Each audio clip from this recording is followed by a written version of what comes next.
Shalom, Israel. It's that time again. The I.S.U.P.K. under Commanding General Yahanna presents the Lord's 57th Annual Passover. That's right, the Lord's 57th Annual Passover, April 4th, 2026 in Houston, Texas. All black Hispanics and Native Americans are commanded to observe the Lord's Passover. This will be the biggest Passover to date. You do not want to miss this. Fresh lamb, fresh wine, and bitter herbs as commanded by the Most High. Only $200 per person ages 17 and up. The biggest event of the year. There is only one Passover, and it's under Commanding General Yahanna. See you there, Israel. Shalom. Nobody else there to compare to. Train for war, men of war, and warlike apparel. Prefer our leaders, can't get between us. Watch where you stepping.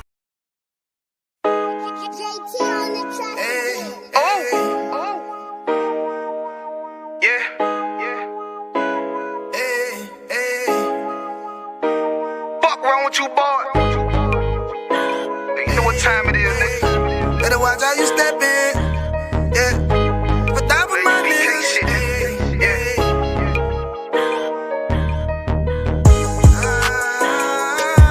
I'm in it, yo. Got my nigga Rewan with me. But that was my niggas, it'll be an honor. You know what I'm saying? Under Commanding General Yahanna.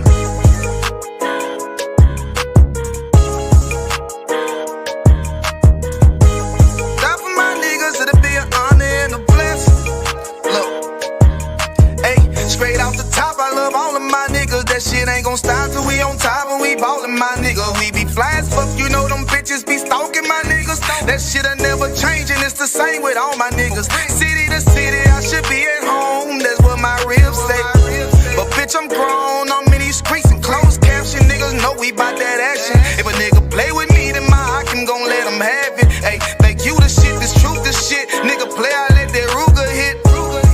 Get on them tracks, they be like, who is this? I'm rude with it, ain't got no manners. All them pussy niggas talk the shit, yeah, I know they can't stand us, but we U.P.K, Louisiana, bitch, that's what I'm rippin'. And my niggas solid, number real ones in my section. If you wanna get down, put your boots on, start steppin'. Brotherhood is a weapon. Brotherhood is a weapon. Better watch how you steppin', cause brotherhood is a weapon. If I die for my niggas, it'll be an honor and a blessing. Better watch how you steppin', cause brotherhood is a weapon.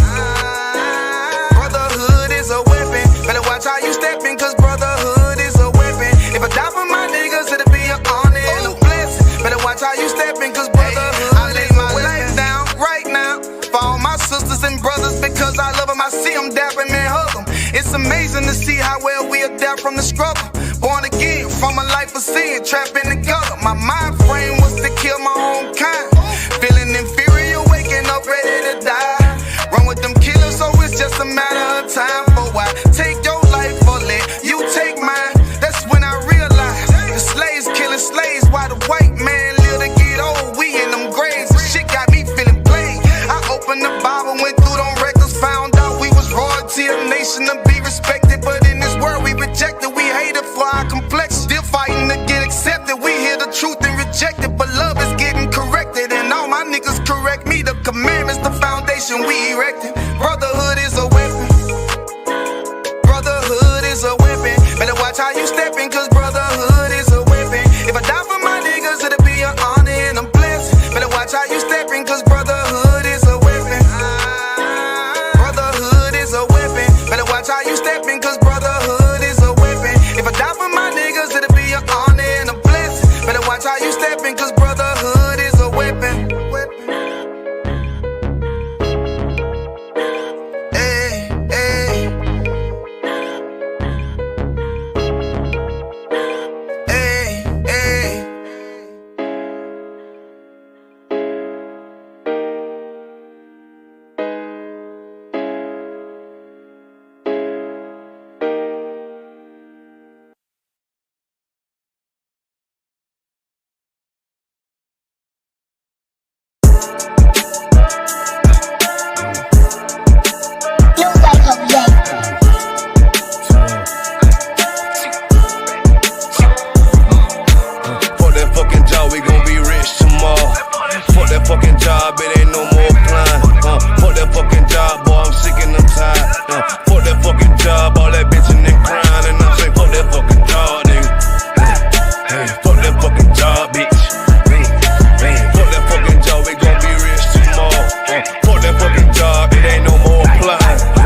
watching everybody work. Fuck that fucking job, that little pay by the hour. Yeah, fuck that fucking job, my back hurting and I'm hungry. Yeah, fuck that fucking job, nigga, on soul. Yeah, caught between the two, get this money, go home. Yeah, all these people so, now these bitches, they messy. First day I came in, I bossed up on the bosses. And they promised nigga this, promised nigga that. Want my ass to work, then bring that paper back. Sean, where you been? I been taking the shit. Knowing damn well that I don't fucking sleep. Fuck that fucking job, we gon' be rich tomorrow. Fuck that fucking job, it ain't no more applying. Fuck that fucking job, boy, I'm sick and I'm tired. Fuck that fucking job, all that bitchin' and crying. And I'm saying, fuck that fucking job, nigga. Fuck that fucking job, bitch. Fuck that fucking job, we gon' be rich tomorrow. Fuck that fucking job, it ain't no more applying. Fuck that fucking job, me and bro, we just posted. Look him in the eye, shake my head disappointed. We gotta visualize, summarize, execute. All these people drop like fly, why the fuck we still here? Man, fuck that fucking job, when I pull up I hate it. Yeah, fuck that fucking job, that's on all of their faces. Fuck that fucking job, man, I'm already lit. Man, I hear one thing, boy, you bound to get hit. Man, the bills cross a nigga's brain. Damn, that's how you keep a nigga damn a slave. Damn, money supposed to be a tool. Damn, for a purpose, what's your purpose for? Fuck that fucking job, we gon' be rich tomorrow. Fuck that fucking job, it ain't no more applying. Fuck that fucking job, boy, I'm sick and I'm tired. Fuck that fucking job, all that bitchin' and crying. And I'm saying, fuck that fucking job, nigga. Fuck that fucking job, bitch. Fuck that fucking job, we gon' be rich tomorrow. Fuck that fucking job, it ain't no more applying. You know what I'm talking about? I'm sick of that shit, I know you sick of it too, man. Money supposed to be a tool, but what's your purpose though? It's supposed to benefit a purpose. Shout out Boom Man now.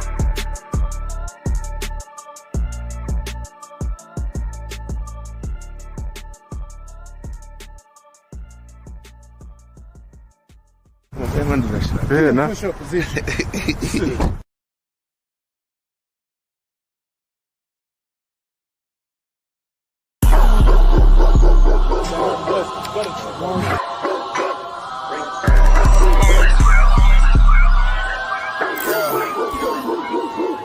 Let's get right to it, dog, you know it's raw. Well, let me catch you if you're showing off. They wanted to get you, I hold it off. Thought he was solid, but told it off. Running the field with the underdogs. Don't wanna get involved. I can admit it, I know what it's time when I'm tripping, I got every group. Niggas will fumble a bag. I get to the cash fast, gotta salute. I've been a hustler, look how I'm coming up. You running your mouth, better run it up. I'm running this shit like a big dog. Living my movie, they pissed off. Pushing the law cause we in charge. They gon' play this in the synagogues. How do I feel? I'm feeling great. Bigger the problem, the bigger the plate. Making my move, that shit gotta wait. Ahead of my time, keep it in line. Put on their face, I just learned to keep it all to myself. Wait, a couple of niggas that hang with me that'll bang for me. If I'm doing bad, never change on me. We the salt of the earth. We the motherfucking underdogs. We underestimated. You understand what I'm saying? I got tunnel vision. There's a bunch of ways I'm gonna get it. It's my way or the highway if you ain't fucking with it. Do what I say or go about your fucking business and take this money with you. I ain't dealing with no fucking children if they not my own. Going by myself, I'ma die alone. These bitches catch my wave and more just hopping on. They hear what I make, it starts to turn them on. I think it's sorcery, the way they ride the bone. The black magic stick, they stopping by my home when I'm not even home. I'd rather be alone, so I can conquer shit, and I can see it wrong. I just keep popping shit, cause I won't be here long. I'm hopping on the road, and get my diesel long. She wanna drop it low, and get her eagle on. My new bitch bad as fuck, she look like me alone. I came up from the dirt, was born right under y'all. And just like out of wine, said I just want it ball. These niggas seasonal, I watch them leave and fall. The last gon' finish first, cause we some underdogs. They say the first shall be last, and the last shall be first. Nigga, we gon' rule this kingdom, nigga. This one West. Talk to him. Ride to the sunset, slide to the moon for a boss. All said ghetto, then I got him, that's my doggy dog. Don't bark, gotta mean bite, we them underdogs. Over off the wire, 5 yards, I'm pressing all of y'all. 9 niggas niggas up like I'm director from a casting call. I don't give a fuck, you want beef? Next to all of y'all. UPK priest, lace up boost, and it's time to ball. The clip name Winnie, all these shells, I'ma let them fall. Niggas claim they better than like who they think they better than. One West Soldier, best believe we got that medal in. Last name Cannon, cause I still got them drummers in. Kept I set that trap to hell, yeah, I'ma let them know. Underdog, you niggas trippin', we'll be poppin' on you sniffin'. Real crafty with that smithin', lock in on the mission, rockin' all out. Who the type to hop out, you be bitchin', caught the crew time. Now the Glock, put your nigga.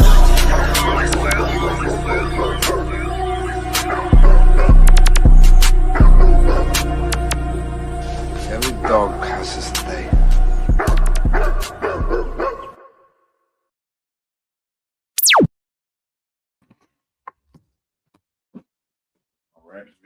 The main we up. Yeah, can shout out the thumb, your house, talk about show me outside to all the brothers and the sisters. It's Captain Mashak, I.S.U.P.K, Washington, D.C. Scripture breakdown class under command and Journey Yahanna since 1969, Harlem, New York. You all know how we do. If you all have any questions, type them in the chat. Bukwash is the phone line up. It's up. Yeah, right. If you want, you could call in. You could definitely call in and get all your questions answered. If you need if you're not able to type it out in a way that you think it'll be readily understood, you're definitely free to call in and articulate your question as you see fit, better, or if you need some help with it. All right, and that's not a problem at all. Good to go. You all know we in the Feast of Hanukkah. If anybody have questions of Hanukkah, you could definitely ask the questions if you'll need to. And the Feast of Hanukkah is for 8 days. Started this Sunday. We was up in Baltimore hand strong. If you had Trinidad on, Mafia on Trinidad, they had a strong Hanukkah down there, boy. See, one of the brothers, he paid for a whole busload of people to come down to the Hanukkah. He just tell them, come on down, free food, free drinks, and they came. You know what I mean? Brothers, sisters, kids, they had a ball down there that was real, real strong. You know what I mean? Hanukkah is for what? 8 days, right? 8 days from Sunday sundown till what? Next Monday sundown? I do believe so.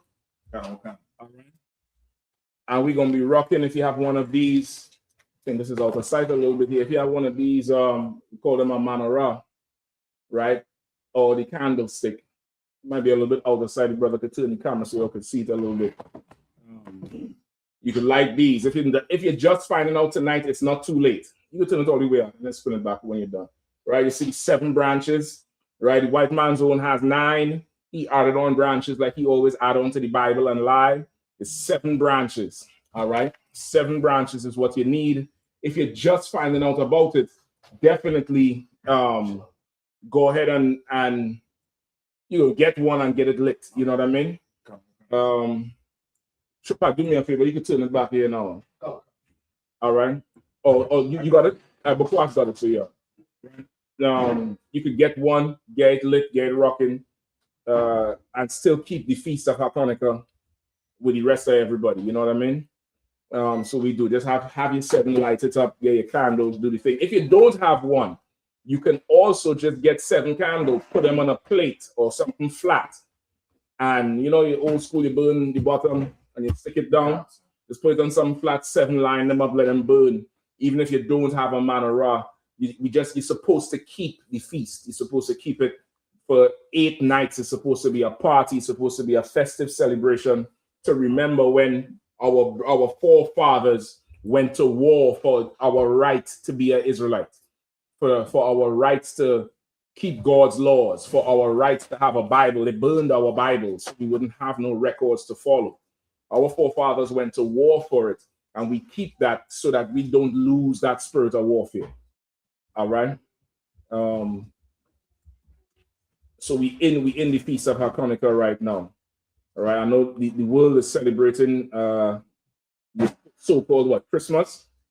That's going on now too, right? And what else is going on now with Christmas?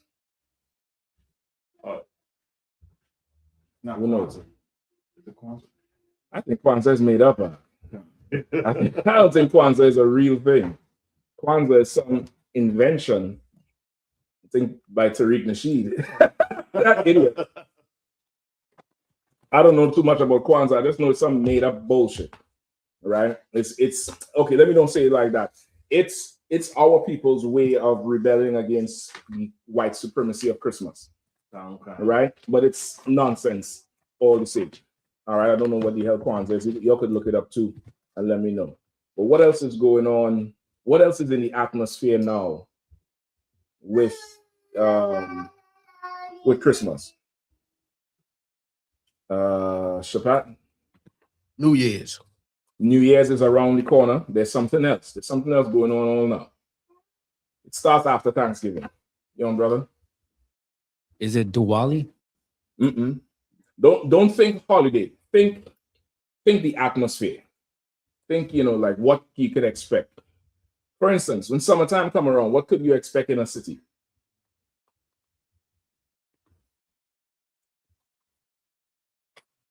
Booty shorts. Could expect booty shorts. I think I asked the wrong question. I think because you expect booty shorts, I expect the sundresses. And that's what I expect. I think the sundresses beat the booty shorts. The booty shorts a little bit they reveal a little bit too much thing for me. I think that sundress, brother, leaves just enough for my imagination. I'm good right there. The light hitter just right and that wind blow just right. Good night, boy. We inside. We there. We there. Go ahead, sis. Don't tell me you're looking at the brothers' gray sweatpants. No. I want to answer the first question. Depression. Depression. Let's go down that road. Come on, give me some more. Depression. This time of the year is a very depressing time. Why? Because people look forward to like family time and getting together, being able to buy stuff, and there's a lot of pressure on everybody in the world right now, right? A ton of pressure, right? You pressed to buy gifts mainly. Really, since Thanksgiving, the pressure is on. It's a lot of pressure on right now in the world because after Thanksgiving comes what? Black Friday. And Black Friday is what? Their final quarter where they stack up all that bread. It's the beginning of rain falling for the white man, for his business empire. It's a ton of spending, frivolous spending, and a lot of people get their gifts, get the stuff they want Black Friday. Now, of course, if you need a lawnmower or you need something for yourself, you shopping on Black Friday is not a sin. That's not what I'm talking about. I'm talking about you trying to go, break the credit card Black Friday to buy gifts for some slut who's gonna sleep on you, or some big-headed child who's gonna hate you any goddamn way, and then tell everybody it's from Santa Claus. You get the point? That's what's going on now. Depression. It's a lot of depression, right? Look up, somebody Google the amount, what contributes to depression around this time. Go ahead. So you want me to get the Santa Claus downstairs? If you need to, Santa Claus came down our chimney some years ago, and I kept him. I did not let him go back. That bastard. You get the point? The brother gonna retrieve him from the dungeon, because that's where we keep that child molester. Because it's absolutely a farce, and a lie that you tell children. And it's unhealthy. It's an unhealthy thing. We're going to go into it a little bit tonight. I think Kazak went into it last night, right? The whole Christmas breakdown. Jeremiah. So you're good on that, all right? So tonight we're going to go into some more of those Christmas traditions and the things that happen. There's the child molester. Where you all put him? I don't like him up there too high, Yeah, I like him down, look, slucky. Show him, so you have him.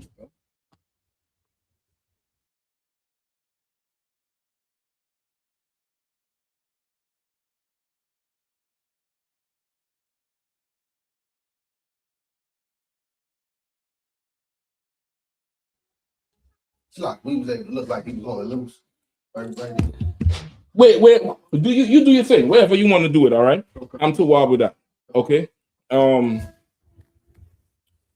right? So we're gonna go into them things. Will somebody look up for me the stats with depression around this time? Let me know what else goes up around this time. All right, let me know what else goes up around this time. You know what, brother? I think I might want him right here, and I might need to hit him a few times during this class. Put him down here, bro. Put him, Yep. He can still be seen? I want to frighten Zabala one. I'm putting him on this side so I could just slap him. Just knock him to hell over. All right? This is the child molester right here. You all know him.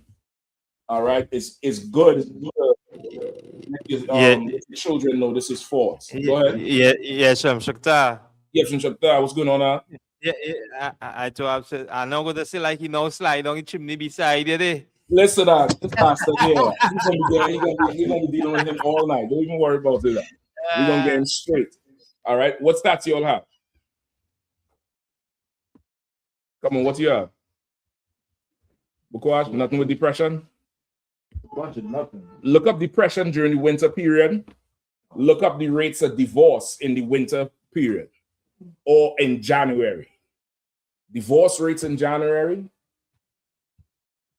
or depression in the winter period. Also, too, if you have any questions online, feel free to type them in. Any questions in the classroom, just raise your hand. You all know how the whole routine goes, all right? Okay. Go ahead, Shapa. What you got for me? I gotta get the scripture. But in the book of Luke, Yeah, the mic. Go ahead.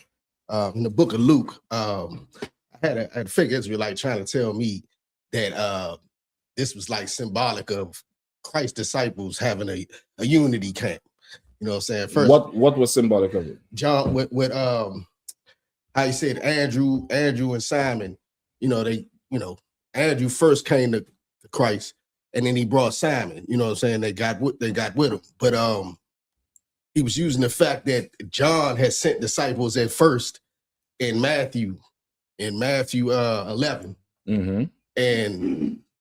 And also the other record of it in I believe it was Mark. Okay.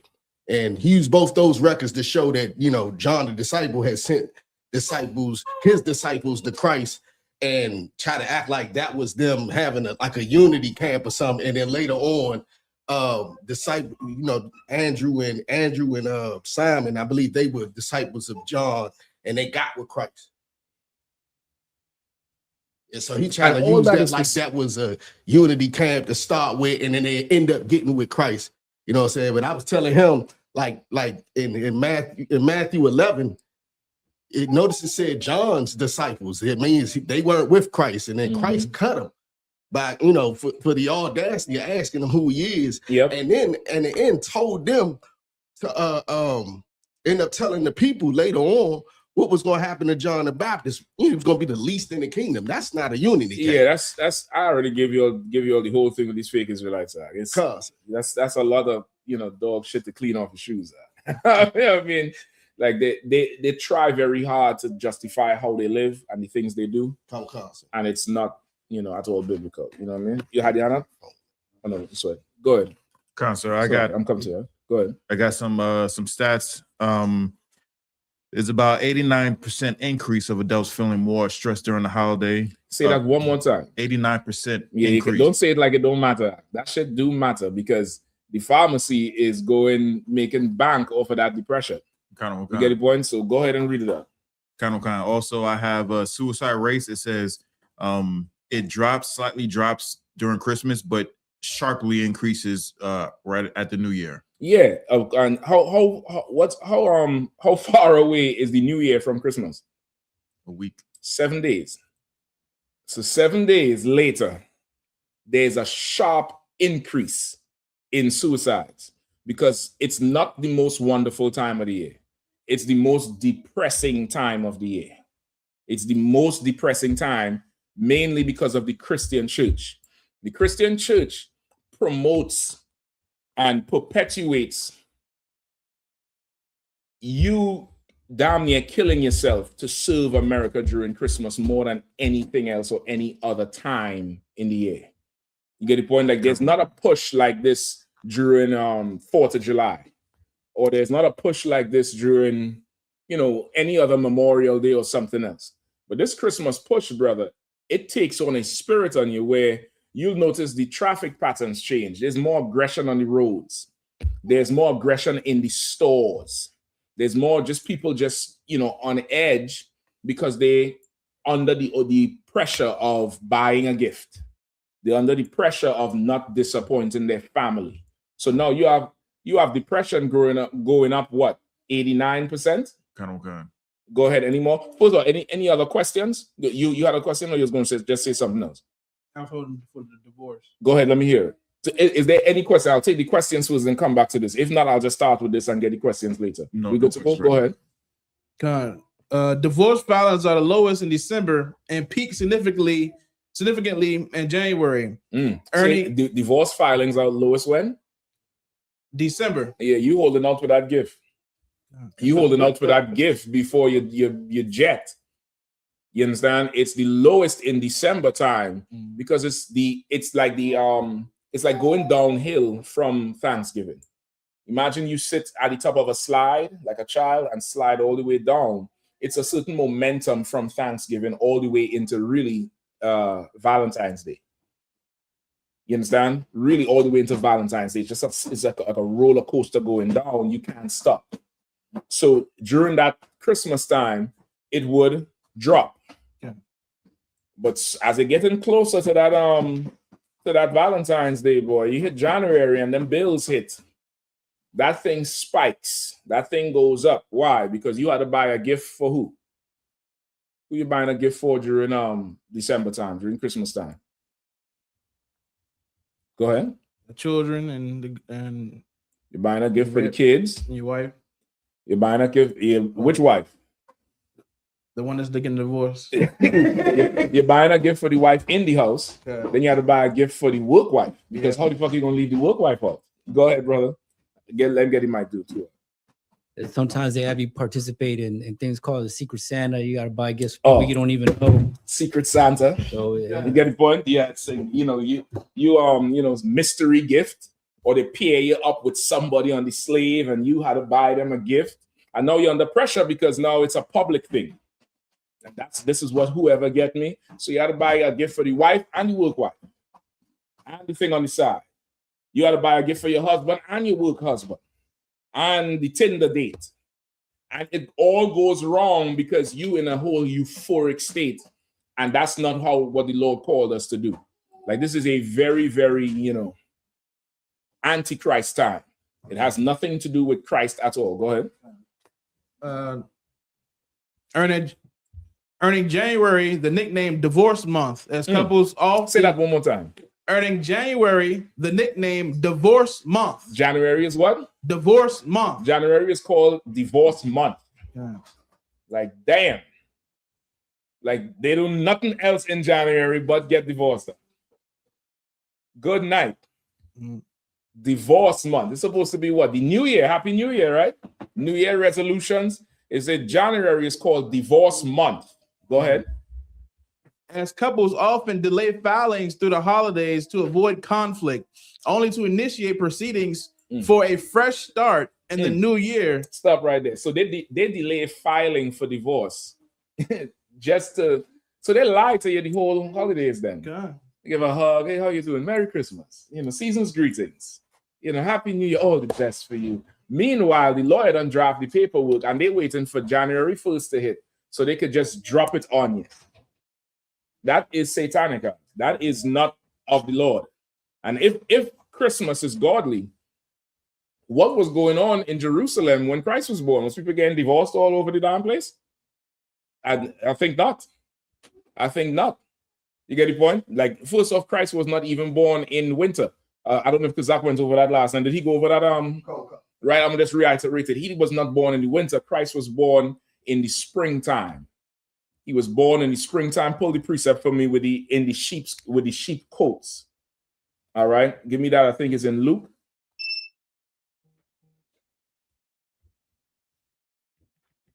Right. Also give me no, hold on.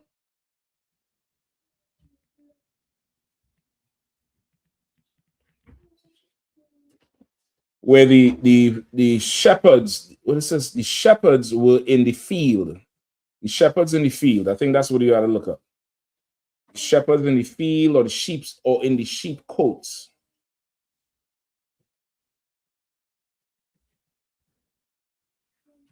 All right, Christ was not born December 25th. All that has to do with Babylonian customs, and heathen customs. The Greeks and the Romans, December 25th was a very holy day for them, where they would sacrifice. Salaki, brother.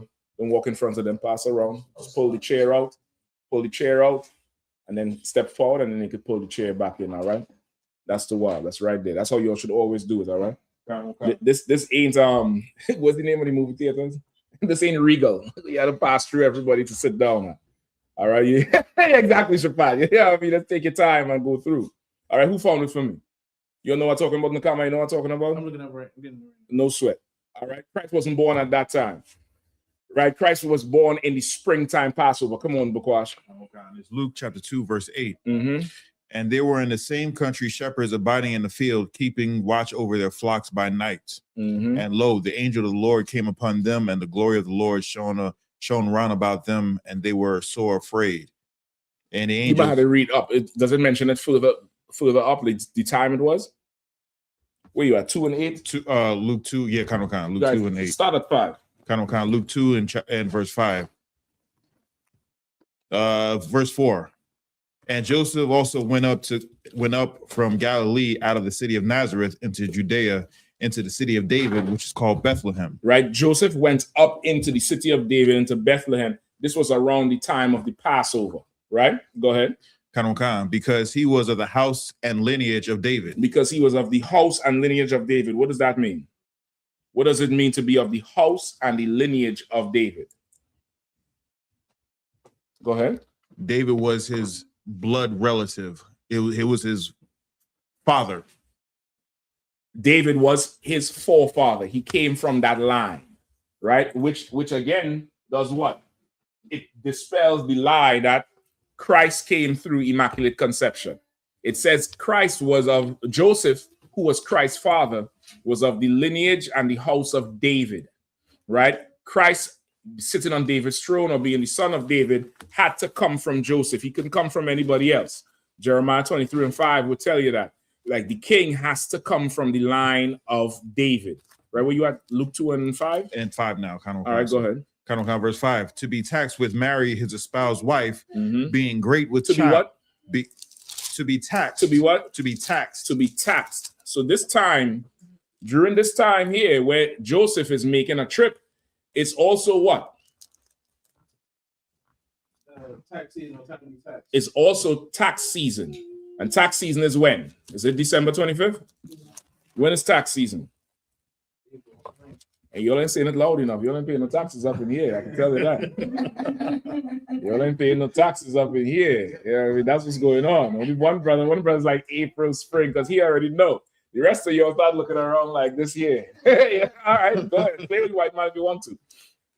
Right? Tax season is in the springtime. Tax season has always been around that time. It's always been there. You get the point? So that's one indicator. Keep going. Verse 5. To be taxed with Mary, his espoused wife. Right? To be taxed with Mary, who is they're engaged, meaning she's supposed to be his wife. Go ahead. Being great with child. Being great with child. So now this is where the Christians go wrong. Right? She's already what? Swollen with a baby.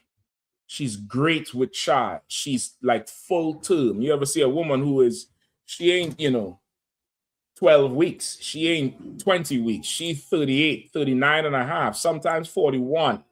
Like, she took a deep breath and didn't exhale. It's just big. And she leaning back and walking on the ankle. She's great with child.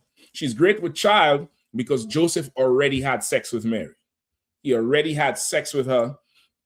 So like the espoused here is not engaged. The espoused here is as was supposed to be. As was supposed to be here. You get the point? She was supposed to be his wife. He took her as his wife, and she was pregnant already. And Joseph, being a just man, he did not put her away. That's straight out of the Bible. So at this time, he took her up to the city of David, because he was of the seed and lineage of David, and it's tax time. Go ahead. Verse 6. And so it was that while they were there, the days were accomplished that she should be delivered. Verse 7. And she brought forth her firstborn son, and wrapped him in swaddling clothes, and laid him in a manger, because there was no room for them in the inn. Right, there was no room for them in the inn. Anybody knows why? Why was there no room for them in the inn? Go ahead. One of y'all. Go ahead. It's about the time for the Passover. It's also time for Passover. Passover is also in the springtime. You get the point? Passover tax time is also in the springtime. They were up there, and she was due. She was ready. She went into labor. And there was no room in any hotel. And if you ever been to any Passover, you know how that could be, right? Sometimes you come down from your slavery, Passover, the whole week starts. You come down maybe the night before Passover, and there's no room. You had to call somebody and, find out if you could, bunk up with them for a couple nights to get through the Passover. And that happens. Sometimes it's like that. You get the point? But here in Jerusalem, there's no room in the inn. So they had to go into a barn. They had to go lay with the animals and make a bed out of hay so that she could deliver this baby, because it's Passover time. It's like it's the biggest holiday in Israel. It's the hugest thing in Israel. It's bigger than 4th of July. It's just a huge thing where everybody has to come to this one city or this one area to keep this feast, right? It's not like how you would celebrate 4th of July in each city and stay there. Everybody's coming down to one area. So the hotels there is maxed out. There's no more room. They had to have that baby with horses and donkeys and rabbits and goats.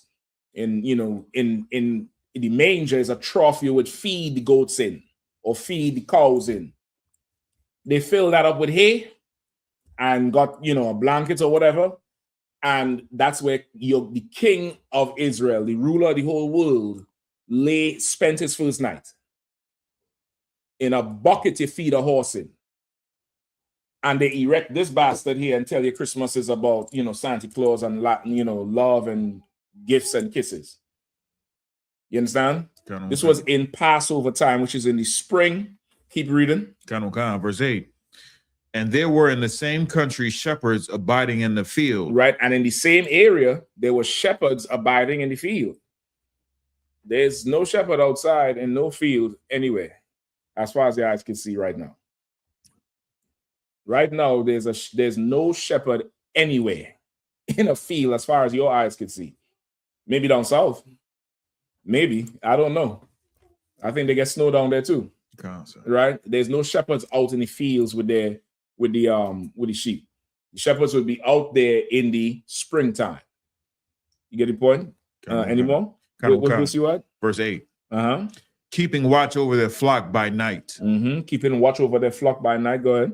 Verse 9. And lo, the angel of the Lord came upon them, and the glory of the Lord shone round about them, and they were sore afraid. And the angel said unto them, Fear not, for behold, I bring you good tidings of great joy, which shall be to all people. For unto you is born this day in the city of David a Savior, which is Christ the Lord. Right? Christ was born then. The Passover, the angel came and told them, unto you is born this day, the king, a descendant of David. All right? Christmas has nothing to do with Christ. It has everything to do with Babylon and Babylon's customs and lust. Lust is at the helm of Christmas celebration, right? Lust is at the helm of it. So now you know that Christmas has nothing to do with Christ. Who are they buying all these gifts for? So like, I want to repeat the damn class. Did he go into that? Tree, Nimrod? All right, we go with it. We did the tree. You did the tree? How far with the tree you went? All the way through with Nimrod and, mother cutting off the heads. Okay, so y'all got the whole thing with the tree. The whole thing. You got the whole thing with the tree. If anybody didn't see the class last night, just go check the class last night. You're gonna get the whole thing with the tree, right? In short, you had this world leader Nimrod, an African, I believe Ethiopian. He's a Cushite, right? And he was like, just think like a Jeff Bezos, like that level in terms of power. The Bible describes him as a giant in the earth, right? Of course, he married his mother. He was killed. His mother perpetuated that he was in the evergreen tree, and she got his body, buried it under this tree, and she buried it under an evergreen tree. Why did she choose the evergreen tree? Because heathens always make some shit up for the common people to believe. The evergreen tree is called the evergreen tree because it's always green, even when it's cold, which is your typical Christmas tree. They buried Nimrod there. She told people that his spirit was in the tree. That's why the tree is always green, because Nimrod's still alive. And they would have to bring gifts of gold for her because, of course, he's dead. She can't live no more. Meaning she can't live as how they was living. She needed to trick them into bringing gifts. And if they didn't bring gifts, she would cut their heads off, hang it on the tree. That's where you get your Christmas bells or balls or whatever from. All right. The whole thing is just satanic. It has nothing to do with Christ. All right. Even the cross, you look up tall, T-A-U. Pull up T-A-U for me. Just Google it, see what it says. All right. You found it? Go ahead. It says tau refers to several concepts, most commonly the Greek letter, the tau protein, a key player in brain health, Alzheimer's. Right, no, that's modern shit. I'm talking about the ancient symbol, the tau. It's a cross. Cancer, yeah. Right? What year they have for that?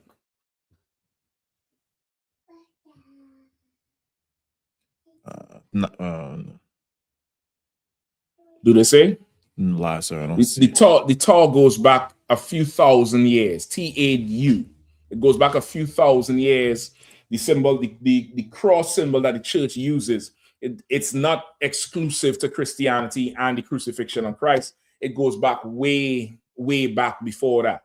It was these symbols the Babylonians would always use and promote and push. So Christmas is like a mishmash, a conglomerate of lies and myths to really control people and extract resources from you, right? Which is why you have to buy everything, which is why, save this sale going on. Come here, buy this new car, nothing down, blah, blah, blah, because they really want to extract that resources from you. And that contributes to massive depression. That contributes to, fractures in the family. It contributes to so many fractures where January is called divorce month based on the stats the brother read. All right. So now what else goes up in, goes up. What else goes up in around this time? There's something else. Depression goes up. Divorce goes up. Right? That's the tall symbol. And there's other versions of it where it's a cross. It's a T that, evolved into the whole cross. The swastika thing even comes from tall. Go ahead. Debt, sir. Debt goes up because you're spending what you don't have for people that you don't love and don't love you back. Go ahead. And the brother, the microphone, please. The crime rate goes up. Crime goes up. That's a very, very neglected point. Why does crime go up around this time?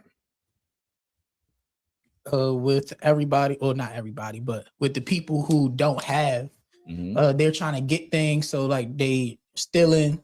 You got the homeless people or people who are moving couch to couch, breaking in cars. Homeless people ain't coming in no goddamn crime, man. No, like they like homeless people ain't. I see a nigga in Gamma, right? Push somebody over last night on a bike and have it on the news. He was wearing them Gammas you all lined up for 2 days ago. That nigga ain't homeless. Bukwash, look at me. You have a pair of them Gammas up? Go ahead, brother. I was just gonna say, like, overall anxiety goes up. Okay, overall anxiety goes up. Why does the anxiety go up? Pressure to look good. Pressure to look good. I forgot about that part. The pressure to look good during Christmas time. You had to get the Frank Sinatra jacket. And the shiny piece right here. And the long tuxedo thing, or the one with the fur, so you could look like Joe in the 90s R&B music video. The one with the fur around your thing. You gotta get the fur for her, the his and her fur, the his and her boots, the Timbs. You get the point. Some of you niggas wearing the Uggs with the broad now. You're both looking like bushy foot walking around DC. Feel like hitting you over the damn car, but I know I'll be in council forever. She had the bold bushy, you know the bushy foot boots they wear now all the way up to the knee? The nigga got on the bushy foot shit up. I'm like, what in the hell is going on right now? Christmas got everybody upside down, right? It's the anxiety, the pressure to look good, to buy the gifts, or to not buy a good gift. All right, go ahead. So, Lucky, that was it? That was it? Yeah. All right, no sweat, go ahead. I remember the brother in school where he worked at his slavery. They sell phones. And he was saying one of his co-workers stole like 5 or 6 brand new iPhones, and he was saying he was trying to, because he's a manager, he was trying to get a brother a chance to say, hey man, just bring them back because you're gonna end up getting arrested, going to court. You know, this company gonna press charges on you. But so he said, look, between me and you, just bring them back. He said, sorry, I gotta keep it for my family. They need them for Christmas. They need the phones for Christmas. Like they just got friends December 24th and they need to make a phone call on December 25th. For the rest of the year, they didn't need the phone. They was just sending pigeons, I guess. But December 25th, they need the phones, right? iPhone is how much? About $500? $1,000. What? Yeah, $1,000. Since like 4 years ago. Y'all crazy. Y'all is not case. Some of y'all have iPhones in here. Show a hand. All right. Okay. That don't matter. Old, that don't matter. Okay, I see what's going on in here. I see what's going on in here, bro. How many of y'all had the gammas? Yeah, I know. iPhone is $1,000. He stole 10. He stole about 5 or 6, and he was willing to go to jail. Yeah, brother. Salake, sir. Come on out. Who's that? It's Officer Maikwa. Come on, Maikwa. Yeah, Salake, sir. As the brother talk about the iPhones, even down here and all, they created a system where you could pay for it on credit now down here. So because it's so expensive, right? Just as he said, the iPhones are 1,000, so it's just about a little over 7,000 down here.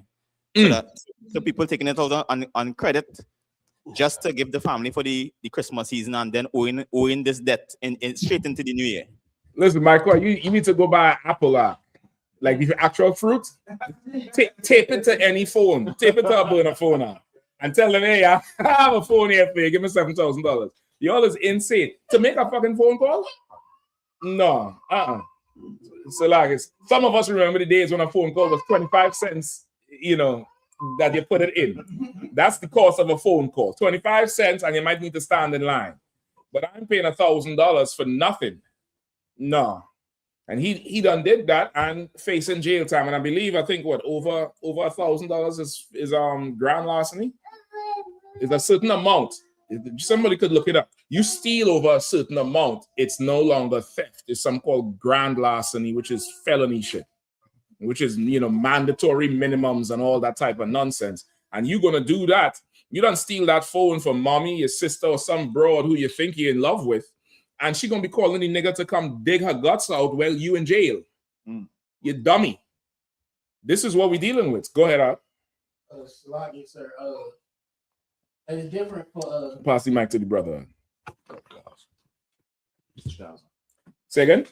Yeah, you steal over $1,000 from anyone or store or anything. You take something that's valued over 1,000. It elevates from theft or petty theft to grand larceny, which is now, this is federal shit. It's not worth it. Why even go through it? Go ahead. Salagi, sir. I was gonna say like it's the number is different depending on the state, but some places it's like 250. Oh, for real? Shit, I didn't know that. Listen, don't steal. That's what you should do. Don't steal. But now crime goes up, and that's who commit crimes, not homeless people. Homeless people. If homeless people commit crimes, it's all year round to eat.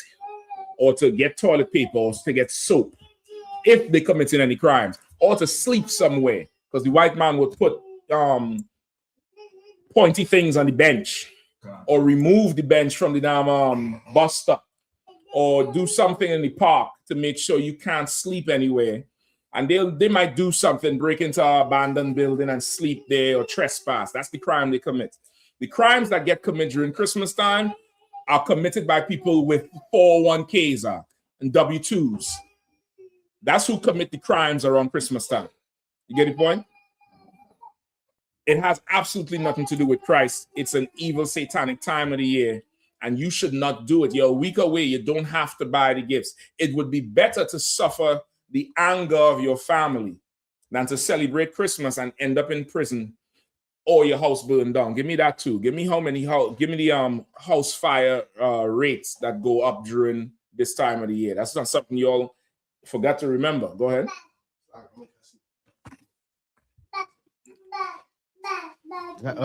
Quick, Joe, you know, Virginia, they just make up stuff, right? Yep. They the Commonwealth. So with their grand larceny, it's 1,000, but also involves if you take something worth $5 or more from a person, that's a felony. From a person. Because it involves intimidating somebody. Like how, unless you say, can I have $5? They give it to you, then that's not taking it. That's you asking for it. But if you put your hand in the brown bag, hey, give me $5, and they give that to you, brother, that's a felony. That's menacing, intimidation. That's all that type of thing. You understand what I'm saying? Listen, you understand the white man's laws, brother. You'll see how you should walk. If you see exactly how it is he's laying this thing out, he's the devil. But you would now be, you would be a lot better off learning how these things operate, so you don't get, and you get yourself into something where it's such an easy thing, and now you facing years because you just stood over somebody and asked them for $5. There's certain things you just shouldn't do. You understand? Which is why the Israelite School of UPK is so important, because you could come in here and you don't have to want for $5 out. You don't have to want for it. You could come in here and get everything you need. You just need to make a phone call, preferably not on a $1,000 device. Because if you're calling me from a $1,000 device to ask for $5, I'll give you some advice on business and sales. I'll give you some good sales advice. You understand? I'll tell you about a place called eBay or Facebook Marketplace. I'll tell you, remove the SIM and go down to Walmart and get one of them $35 throwaways, and I'll show you how to get way more than $5. Quick and on the spot. You might even get $1,500 out of it if you follow it. You'll understand. So you all know, if you're calling me from them devices asking for money, it's just I'm gonna turn you into an entrepreneur. I'm gonna turn you into salesman of the year. Go ahead. I got the numbers. Come on. House fires is 47,000 fires occurred during the winter holiday season. Say that one more time. 47,000 fires. It costs house fires. House fires, Khan. 47,000 houses during the winter period. Khan. And the damage is $554 million in property damage. 500 people died. 2,200 people get injured. Okay, I gotta slow down with them stats. Like. You just feeding me that shit like you know what I mean? Slow down. 47,000 houses burn down every winter. This is in America? Khan. Go ahead. 500, more than 500 people die from it. Over 500 people die in just the house fires alone. And these house fires start mainly from that bomb you're creating when you bring that tree in the house, or trying to cook something and forget it in the oven. Right? Go ahead. Khan. And more than 2,200 injuries. More than 2,200 injuries. 47,000 homes. 500 deaths in the homes. 2,200 injuries. 2,200 injuries and over $5.5 million in damages. $554 million. Oh, $500 million. Khan. So was that you maybe last year that showed how fast you showed a video of the fire department showing how fast the Christmas tree burns? Oh, brother, that's a good video. If you could find it. I didn't even think about it. It was a brother that lit a Christmas tree on fire and posted it online. The brother, not that one he talking about. I think the brother was just he's doing something so the Christians would get angry. This one was how fast a Christmas tree can engulf a house. All right, I think the fire department, it was staged, right? It was a stage thing. You could look up the video. So you see the amount of damages that happened during this Christmas time that they, tell you it's the most wonderful time of the year. You have 2,200 people dying in house fires. Imagine you go to sleep one night and you never wake up. That smoke chokes you in your sleep, and then you catch a fire and burn to death. Like, that's a horrible way to go. Absolutely horrible way to go. Imagine the survivors is now homeless because you want to celebrate Christmas that has nothing to do with Christ. And you're out in the cold right now. It's bitter cold, and we ain't even get to it yet. It's going to get in the negative in the next few weeks. Imagine now being without shelter because some idiot wants to celebrate Christmas. Like, you should never, ever do it. You shouldn't get in. You found it yet? I believe I have it. I'm just making sure. All right, no, so when you get, go ahead and play it. All right, so now give me, let's go into some of the customs with Christmas time, all right? Give me the mistletoe. Give me the history of the mistletoe. Somebody Google it, look it up. Slack it, sir. Come on with it up. That's kind of a segue what I was going to talk about the sexual assault and the violence goes rampant around that time, from alcohol consumption and all types of other sexual deviancies start to come out. Absolutely, absolutely. I didn't even think about that part. Listen, I don't know why I didn't think about that part. I'm sitting right in here next to the child molester of the world. You get the point? I'm sitting right here next to him. The sexual deviancy also goes through the roof because of the intense euphoria. The euphoria is the drunken, the drunken happiness that happens. Is that it? Everybody can see it? Or not yet? I'm gonna get back to it, Matthew. That was a good point. Brother gonna show the video now. Make it bigger so everybody see that. All right, go ahead and play. All right. So you see the timer. Pause it right there. You see the timer, right? It's on 0. And this is a fire department showing you how fast it could go. Go ahead.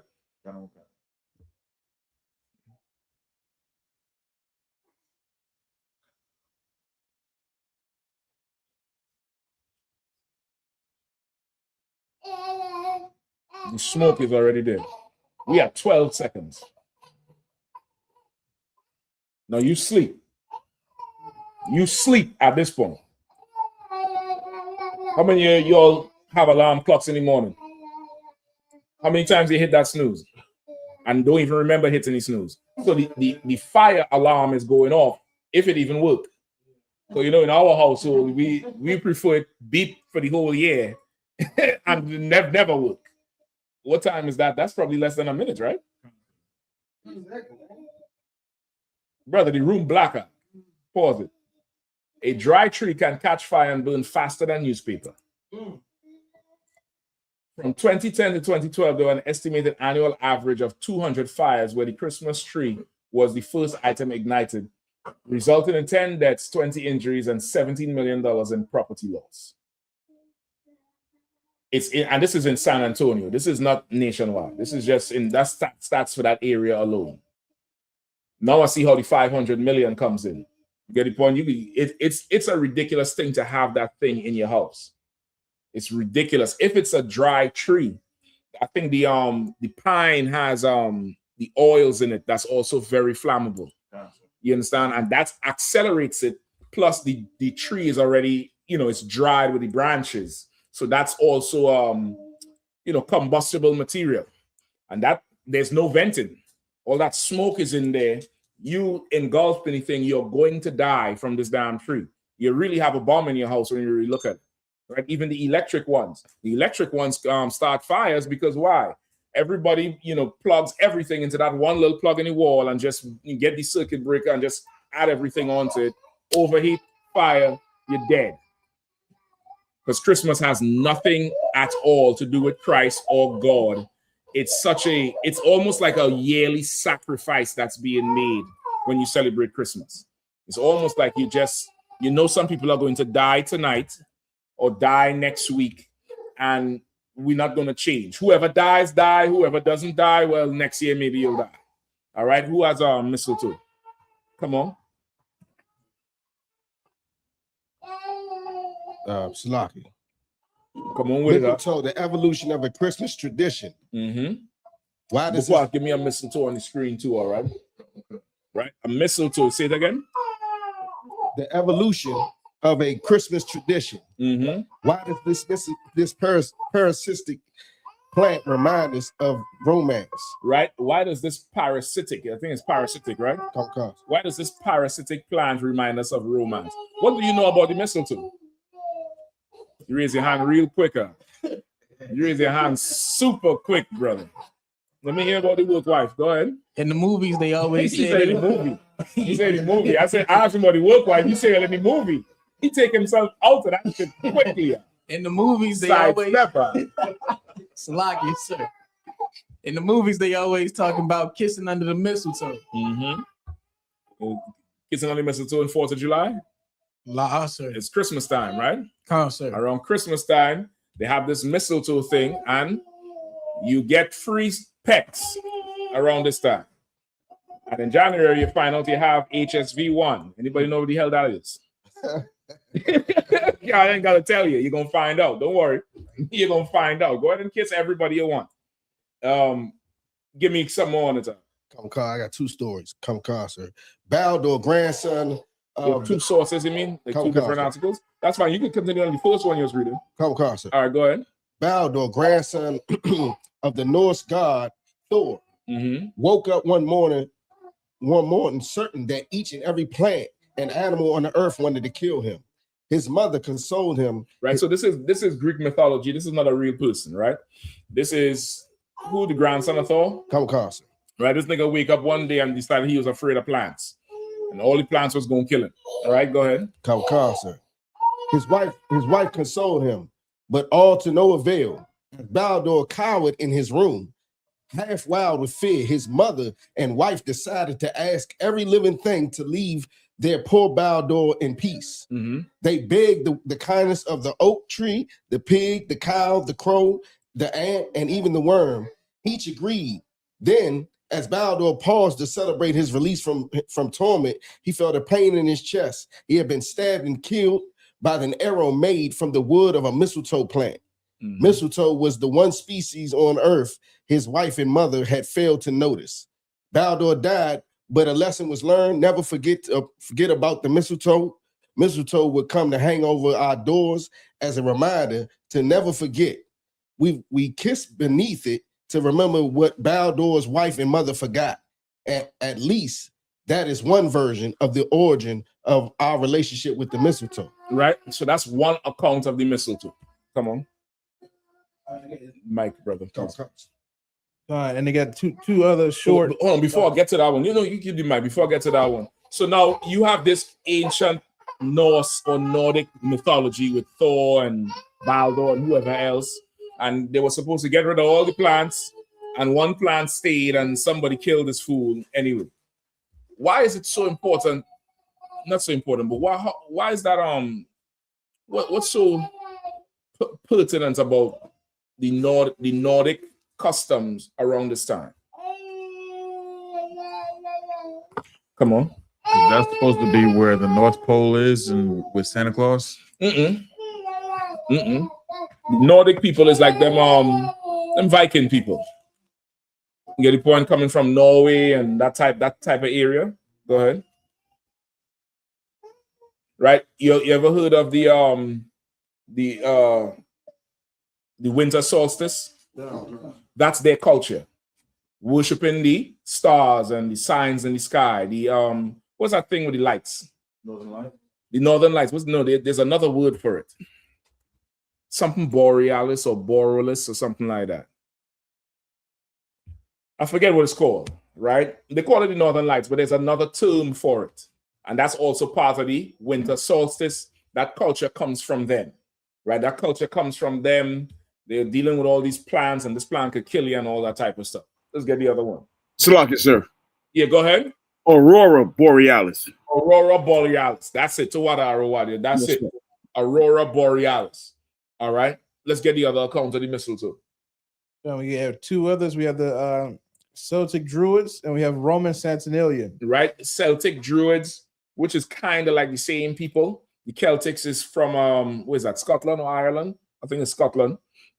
The Druid, well, the Druids are, you know, like witches and warlocks. They heavy into this plant and that plant and nature and tree huggers and a ton of, you know, pagan rituals. Right? Go ahead. And the other one, Roman Saturnalia. Is there expansion on the Druids? Oh, so like it says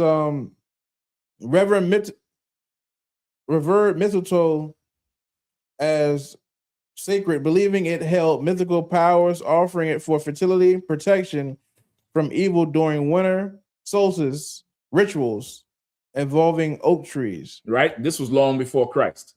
The Druids believe that mistletoe had special mythical powers. It could give you protection in the winter time. It could, it's good for fertility, right? It's good for fertility, which is why all the little bulbs on it is like the fruit of it, right? They look at that and they think, well, this thing is producing this in wintertime. It must be good for fertility, which is how heathens are, right? You could put it on the side and just put, no, in fact, leave it like that. It's to how heathens are. Heathens look at the physical thing and they never think that there is a creator. They look at the creation and get totally marveled by it. You understand? Which is why the Hamites would worship the sun, because the sun gives heat, the sun allows plants to grow, which is why pagan farmers would worship Zeus, the thunder god, because he would bring the rain, and the rain would give you plants and rain would give you water. But they never thought that there's somebody who put the sun there or somebody who put the clouds there to bring the rain. You understand? They always worship something they think is that they create. Some heathens, they worship women. You all heard about it? The black woman is God. That's an old culture. That's not new. That's a very old culture of woman worship that made its way through damn near every religion. Every religion. That's why Roman Catholicism, right? You do something wrong in the church, you got to go say what? 5 Hail Marys, Holy Mary, Mother of God, something, something, something, something. You got to get some beads and press the whole rosary out because it's the whole culture of woman worship. Why do they worship women? Who knows? Come on, Shepard, you know? Come on. I don't know nothing about that shit you talking about. Go ahead. I was going to say, Buddhism, they worship the earth. Buddhism worship everything except Buddha. You get the point? Why do they worship women? Think about it. The sun gives heat. The rain gives water and refreshment. Why do they worship women? Go ahead. Women give children. Woman gives vagina. Yeah. You need to say it plain so these dummies will not, understand it. She gives vagina, and some heathen, he is so blown away by it. It's like, look at her. She must be God. 5 minutes ago, she was yelling, oh God, oh God. So who's God? It's a heathen culture. It's the heathen way to look at something that may have power over you for temporarily or in a certain space of time and start worshiping it. Start worshiping it. They worship animals, the lion. The East Indians worship the elephant because it's so large. You could carry on, brother. Antawala. Oh, somebody in there? All right, no. So when you use the hand sanitizer, do you think? It's up to you, right?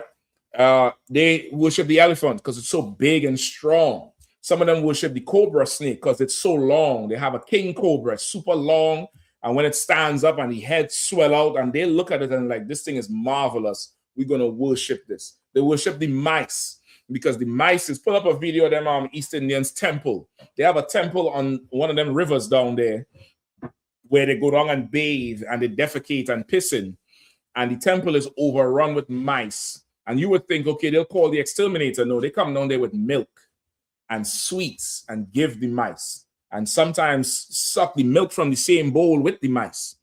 and just do it because they are enamored by the mouse. All right, when you get the video, pull it up. Go ahead, brother. Pass the mic to the brother if you don't mind.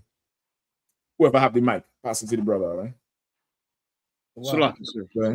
1 second, Arawadia. I'm gonna come to you. Watch, you can put the brothers back up on the screen for now. You can't forget about the Hamites worshiping the cow and bathing in that piss. The Hamites worship the cattle and bathe in the piss and wouldn't eat the cattle. That's another thing the East Indians do. They don't eat the cow meat. They'll feed the cow till the cow could trample them, but they'll never eat the cow. And that's just a heathen custom and a heathen way of life. All right, go ahead, Arawadia. Cut on. So those East Indians, they have a special infatuation with the white mice. They leave special meals out for them. So they're racist with the mouse. I guess so, sir. Good night. Good night. Bakwash about to show you the video here now. You found it, Bakwash, or you still have to pull it up? I got it. All right. Salakia, sir, if I may, real quick. Go. Give me 1 second. Hold on 1 second now. I think brother gonna pull it up right here. Is it up on the screen? Live. Want to make it bigger? Yeah, please, brother. All right. At first glance, this temple in northern India looks like any other. Pilgrims come here to pray to the saint and goddess Karni Mata. But this temple also houses other deities. Rats. There you go. They run rampant in the courtyards, spill out of doors, tumble downstairs, scurry around corners. And there's not one, not two, but over 15,000 of them inside. Welcome to the Rat Temple. We consider the rats as a form of the goddess. No, we worship them. That's who yelling at you in Dunkin' Donuts. That's who is, some of them in the medical field and talk to you all kind of way when you go in there for medical advice. That's who is you call some customer service line. He on the other end. Hello, my name is Richard. Listen, Captain Ash told me one time he said one of them said the name is Paul. He said, no, your name is Ranjit. Nigga, hang up. Your name can't be no Paul. That's who is talking to you. Go ahead. It's like if I could. And they said the same family or caste people own 80% of America's hotel systems. Yeah. We don't own it though. We don't own none of it because we don't worship no rats. Let's play some more. Jatuddin is a priest of the Karni Mata temple in the village of Deshnab near Beck. Why is he wrapping his head? They stole that from Israelites. When you get to the whole history of the world, a lot of their culture is because they seen us do it. And it's not like today where you have people teaching them how to dance and sing. At one time, they had to look at us and try to copy what we do. And that's them trying to copy the shit. Even the man dressed them Arabs way. They see our long garment. And nobody showed them what the hell to do. They put on this thing thinking they're holy, and they're not. It's a horrible tie right there. You see, look horrible, absolutely horrible. Go ahead. It's his job to look after the rats. But he doesn't just serve them. He also drinks, eats, and sleeps with them. Jatuddin if I could, sir, slack it. He flicked it on him like perfume, man. He took all that rat saliva and washed his hand and flicked it on him like this is Dior. Dior the mouse. Go ahead. If I could, sir, slack, what you just said was so heavy and just remind me of something, right? Wow. You said a lot of them they seen what we do and they try to copy it. I mean, like those Arabs with those dresses, stuff like that. The same thing happens to fake Israelite groups. They heard about it, they seen it, and they try to copy it, and they end up embarrassing themselves. Oh man! I mean, so any culture, even the culture within us. I didn't think about them, man. I should have gone for the rats. We ain't have to go on too much more with it unless there's more. Is anything else that's good? It's the first time you've seen it. Anyway, that's the point. They worship the things. You could look up the video on your own, and it'll tell you why they worship them, and and they worship a whole lot of things that the Lord create. Now, give me the precept for it. I'm going to probably give it to you for time's sake. Give me it in the Apocrypha. Give me Wisdom of Solomon.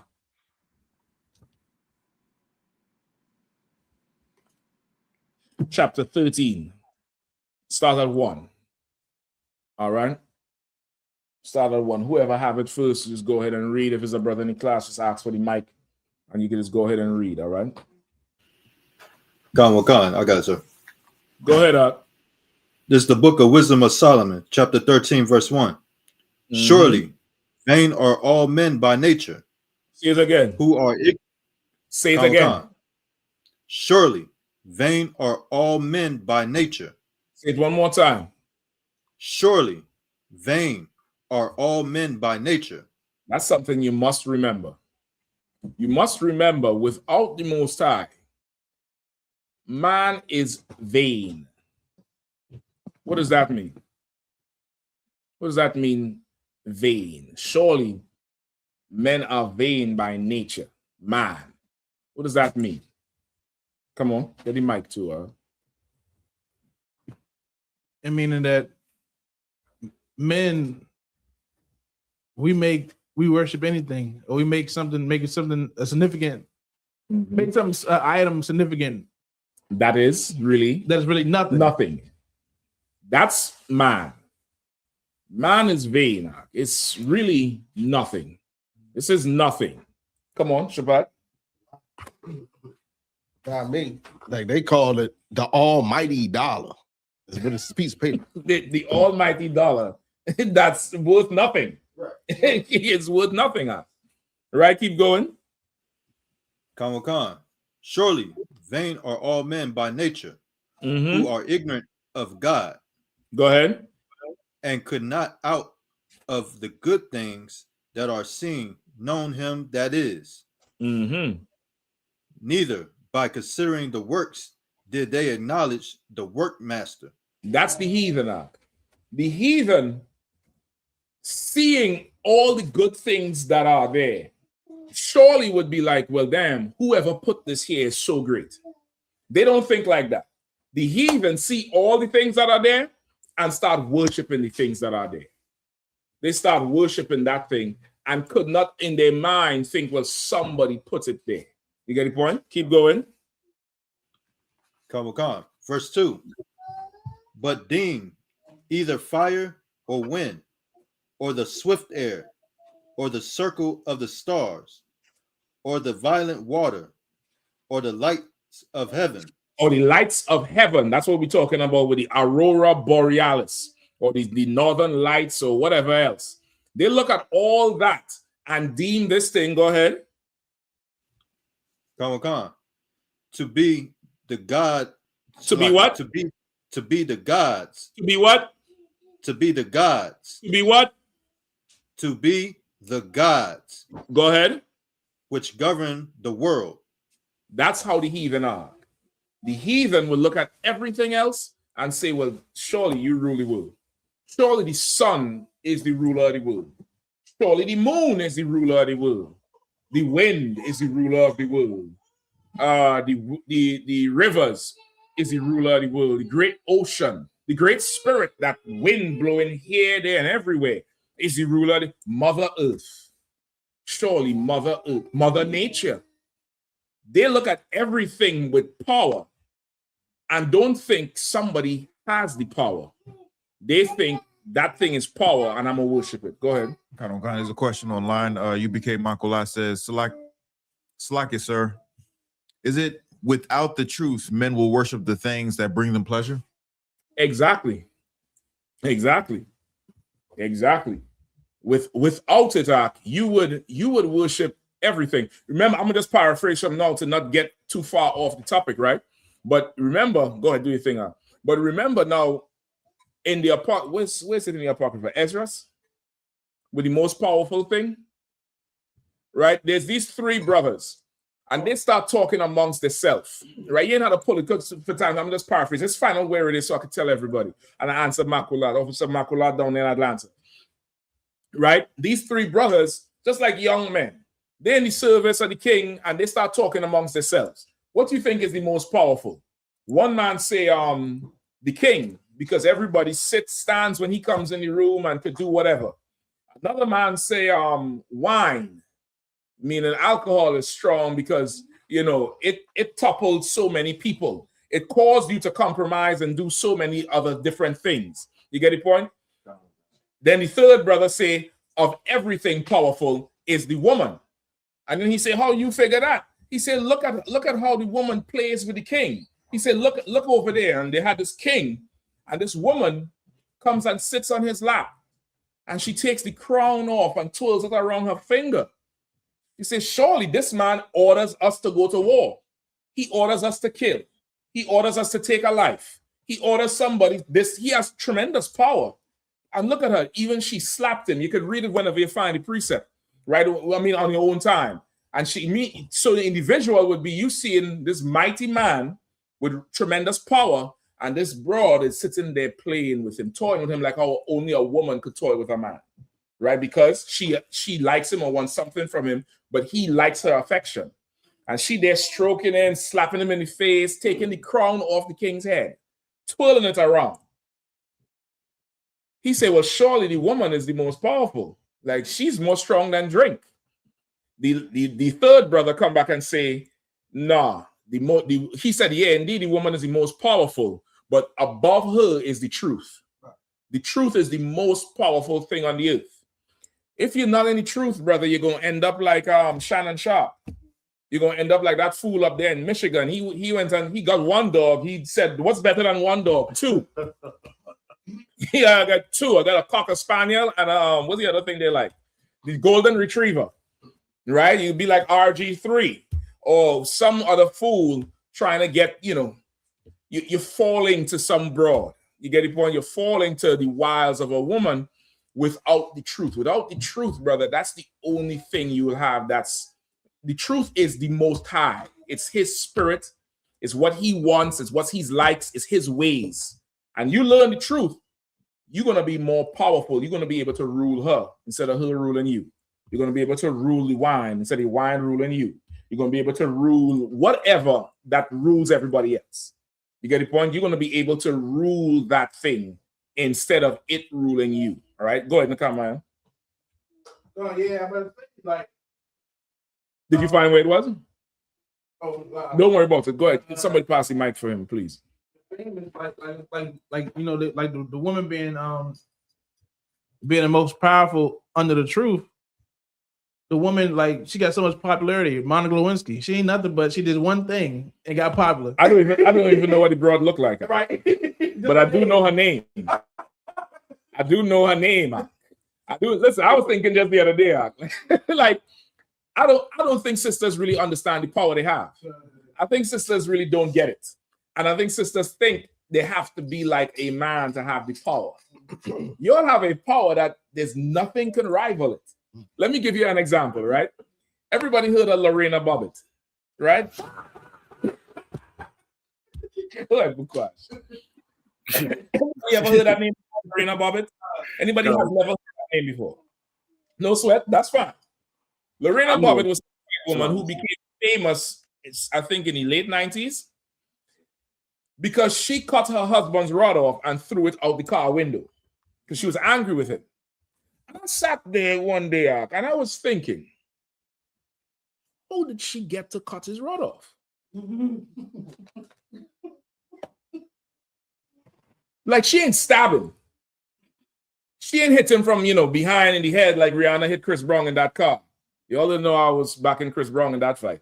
I already knew it. From the time the story broke, I said, that's a Benjamite. She hit him first. The sisters ain't gonna be angry with me with that shit. But I knew she cracked him first and made him lose his mind. And she admitted. She said she was the one who would start the fight. But anyway, Lorena Bobbitt in the car with the nigga. How she cut it off? I think she cut it off in the house and drove away and then threw it somewhere. How did she do it? He did not see that thing coming. He did not suspect that shit would ever happen. Because she used her feminine wiles, in this case, to inflict, tremendous pain. But that's the power she has. She can get close. She can make you do what? Disarm. Drop your whole guard. Go ahead. With Esther, was it Esther? Esther was able to come into the king's chamber without an appointment. Listen, Esther just went and got fly. You go read about Esther, brother. Esther didn't, poison nobody and, become G.I. Jane and all. Esther went and fasted, got some sister to braid her hair down, put on the baddest dress she could, and came into the king's chamber when it was unlawful to go to him, where anybody who came there without an appointment would die. They would be put to death by the king's guard. The guards drew the sword. The king said, hold up. He said, my love, what do you want? She come to him. He said, listen, as bad as you looking, you could ask for the kingdom today and you'll have it. And that's just from looking at the brother. I don't know what the hell this, battle of the sexes is about. Just get feminine and be sweet and watch the brother melt.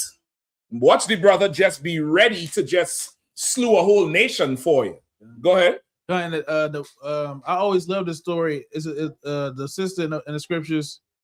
All the Israelite men were scared of this king or warrior, and then she got herself together. She got fly, and she got some way she got close to him and cut his head off and brought his head to the Israelite brothers, saying, "Look what I did. Look what a daughter of Zion did." That's I think that's Judith, right? I believe it's Judith in the Apocrypha. I think it's her, if I'm not mistaken, right? Like there's tremendous power a sister can have if she fully takes hold of the power the Lord gave to her.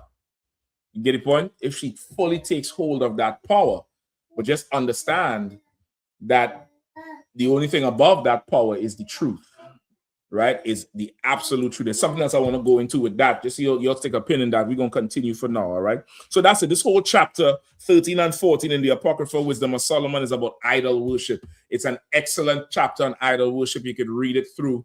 You could get some more understanding about it, all right? But for Makulat, to answer your question, the truth is the most powerful thing on the earth. Without it, you will be taken by everything. Everything will overcome you. Christmas will overcome you. Thanksgiving will overcome you. 4th of July will overcome you. A birthday will overcome you. Some people break over a birthday. You didn't call me for my birthday. And it worse again if you're in the truth and the relative call you and say, how come you ain't do this for my birthday? And you start feeling guilty. You can't break over a goddamn birthday. You cannot break over that shit. That shit is so much nothing and worthless and useless. All right? So let's get back with it. Mistletoe. All right, give me some more on the mistletoe. Somebody else, please pull up Krampus. All right, somebody pull up Krampus. All right. So that's the first thing with the mistletoe. It's them Celtic druids, which is like really a religion of witches and warlocks and worshiping dead things and plants and making poisons out of plants and potions. And they thought this would protect them against war and also be fertility. It would benefit them with fertility. Go ahead, brother. Pass the microphone. You want to ask a question? No, just one more thing on the mistletoe. Here it says it famously originates from the Anglo-Saxon word missile, meaning dung, and tan, meaning twig, referencing how birds spread its seeds through droppings. Yes, that's also true, because the fruit, you see the berries. Oh, you have the one back up with the berry. You can use a different tab too. Yeah, you see them berries. When Bukwash pull it up, you'll see it. Right? Not that one, Bukwash. We finished with the mouse man. So you could delete the ones we ain't using no more. The tall one. All right. You see the berries? Those is like fruit. So the birds would eat that, and just like what birds do, the fruit, they don't digest that part. That part comes out whole when they defecate, and that would be spreading the seed down there. You get the point? Or they would eat it and drop the seed somewhere else. You get the point? That's what a lot of smaller animals like that do. The Lord made them for that. Birds, bees, to pollinate, to spread things. And that's how mistletoe would grow everywhere. And it's like a parasite where it would take onto a tree and just take over the tree. All right? That's absolutely true. All right? Go ahead on, Nakama. Got a couple more things. Roman Saturnalia. Mistletoe was used in these winter festivals to symbolize life and fertility, a tradition later linked to Christmas. Right. Roman Saturnalia, which is the celebration of the Northern Lights and the Aurora Borealis. Right. They get that from, you know, the Vikings and the Celts and the Druids. They would worship the mistletoe because it was linked to fertility and what else? Symbolized life and it symbolized life. Go ahead. And fertility and fertility. Go ahead. And the winter festivals. And the winter festivals. So the winter festivals was all about the celebration of the lights, where they'll have the big bonfire, right? They have the big bonfire and they go out there and they have the mistletoe because it's in the winter, it's still there, almost like the evergreen tree. And it would symbolize to them life. Like this thing grows. Damn, it's winter when? What's happening in winter time? Go ahead. Everything is dead. Everything is done. It's dead. It's twigs outside. There's no life. But this thing is growing, so this thing must represent life. And look, it has fruits. It's multiplying. Maybe if I eat this, I'll live and I'll multiply. And later on, it became merged with Christmas later on because of the Romans, the Babylonians, and with them councils of Nicaea, Chalcedon, I always forget the third one, where they decided what doctrine would be taught in Christianity and Catholicism, right? The Romans would keep parts of the Bible and merge it with the pagan customs of the day to appease the people. So instead of forcing Christianity on people and killing everybody like they did in the Crusades, they'll let you keep some of your culture and find a way to merge it into what the Bible say, so that you don't be offended that now you can't worship 12 gods. You just have to worship 3. You get the point? That's what they would do. And now the mistletoe is now part of the Christmas celebration. Anything else? In the 18th century, England, the kissing tradition gained prominence, first among servants and then spreading as people hung mistletoe for good luck, renewal. All right, slow down. Yeah, listen, you can't go over that part. In the 18th century, which is the 1700s, the kissing part in England, which really was the center of the earth at that time, it gained prominence with who first? First among servants. Among servants. The servants would be really who? Don't think race, just think status. Poor. The poor, which they would call the pagan, the one who is low in status. He's doing just he's doing whatever. They would be the servant, and it would become, permissible amongst them because they have their culture, but England is Christian or Catholic, so they merge it together. You get the point? So it becomes famous among them first, and remember, from those servants, the history of it would be fertility and life. Fertility for a heathen means what? Go ahead. What does fertility for a heathen mean? They can reproduce and spread their nasty ways. You're trying to clean your shit up. Fertility for a heathen. Let me help you out. Donald Trump, Epstein. Who was the other one? Weinstein. Diddy. At this point, he a heathen. What does fertility for a heathen mean? Go ahead, Arawadia. I would say the hard R culture. I don't want to say the name, but great culture. Oh, okay, Salaki. I'm like, I think a nigga. I'm like, I'm a girl. Salaki. I didn't know that's what if I could. Salaki. Go ahead. Fertility for a heathen means the minute they see any blood, like she has a period, they're ready to, engage in sexual intercourse with her. Listen, that's a heathen. Just think Muhammad with the little girl. I always mix up the name. What's the right name for the bro? Aisha. I don't know. I just know he was a child molester, right? Like This bastard here. So close. Right? A heathen, fertility for a heathen is if it's too slow and if it has a hole. If it's too slow to run away and it has a hole, you ain't got tonight. Captain Nasback sent me a video where they're talking about Trump. There's just a little sidebar. More stuff come up with Epstein and them, right? Brother, I can't even describe it. Because let me see if I can send it to you. You can pull it up. They got some stuff on the file with him on video and pictures that was sent in between him and Epstein and other people who was at the parties. And he got this image from a video, right? I think the video was on Fox, one of them breaking news station.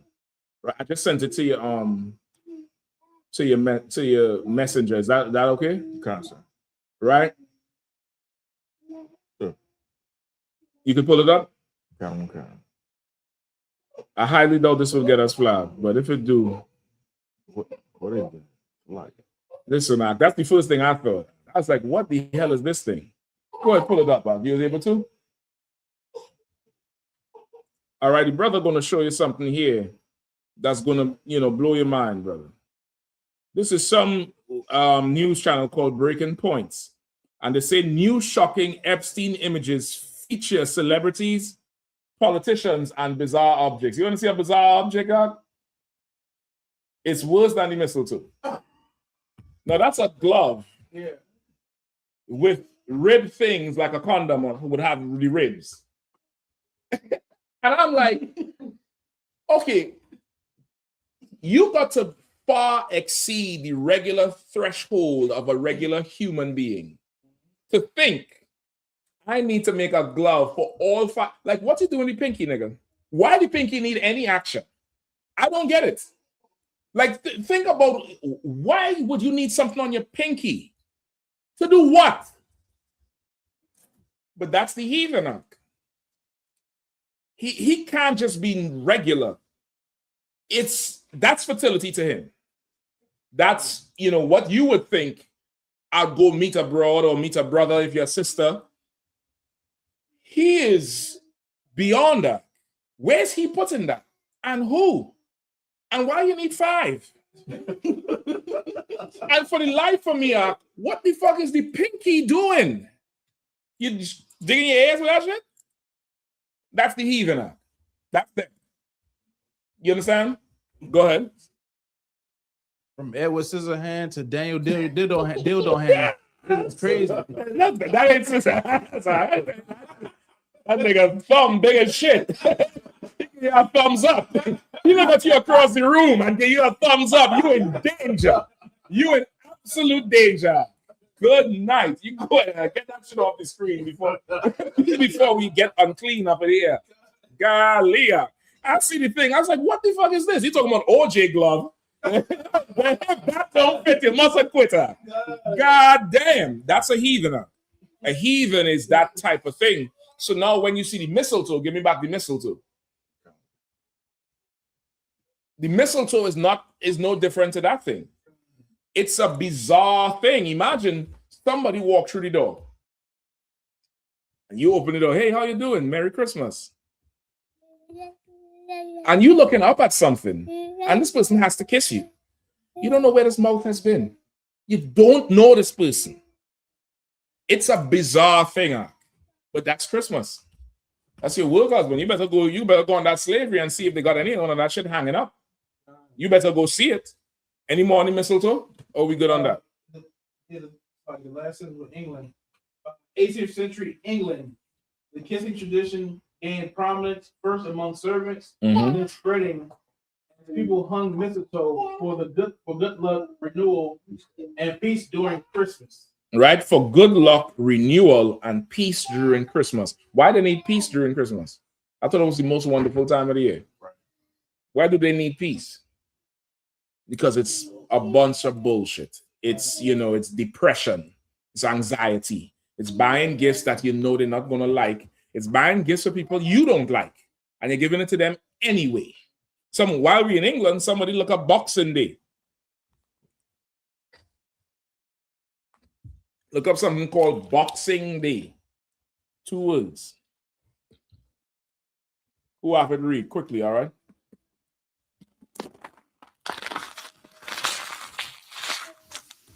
Salakia, sir. Go ahead. If I may, I was going to say Gorilla Pegger, he probably ordering one right now. One of them Shit, gloves. I never showed him it my thing. I put it girls back up on the screen. No, my thing, I should have never put that image on the screen now. Sakari doing a bulk order right now. A big bulk order right now. The Amazon warehouse going crazy over that black glove.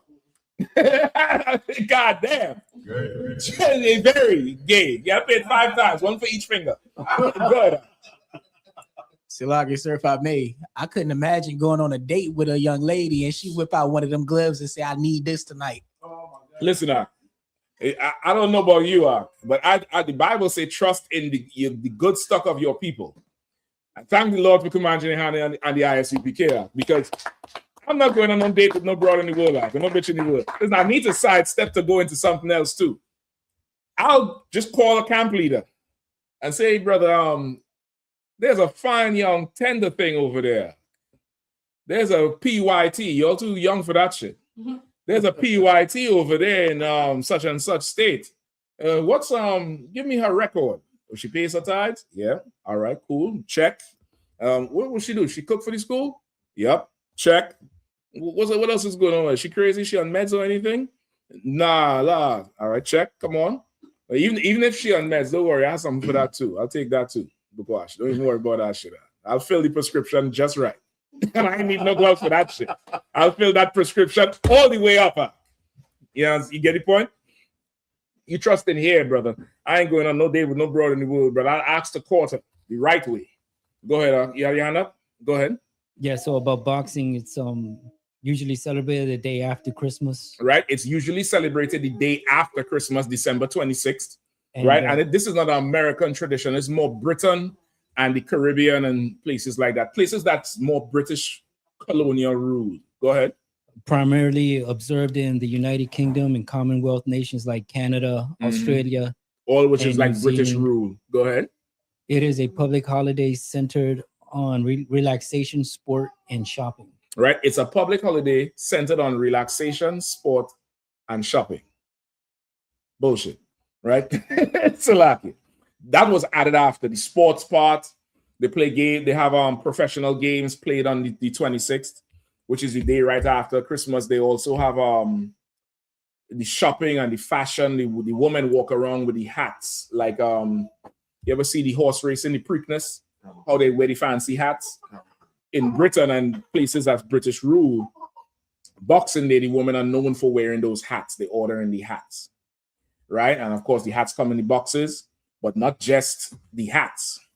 Boxing Day is also known for them gifts you get the day before. You don't like that shit, you could box that shit up and go give it to somebody else.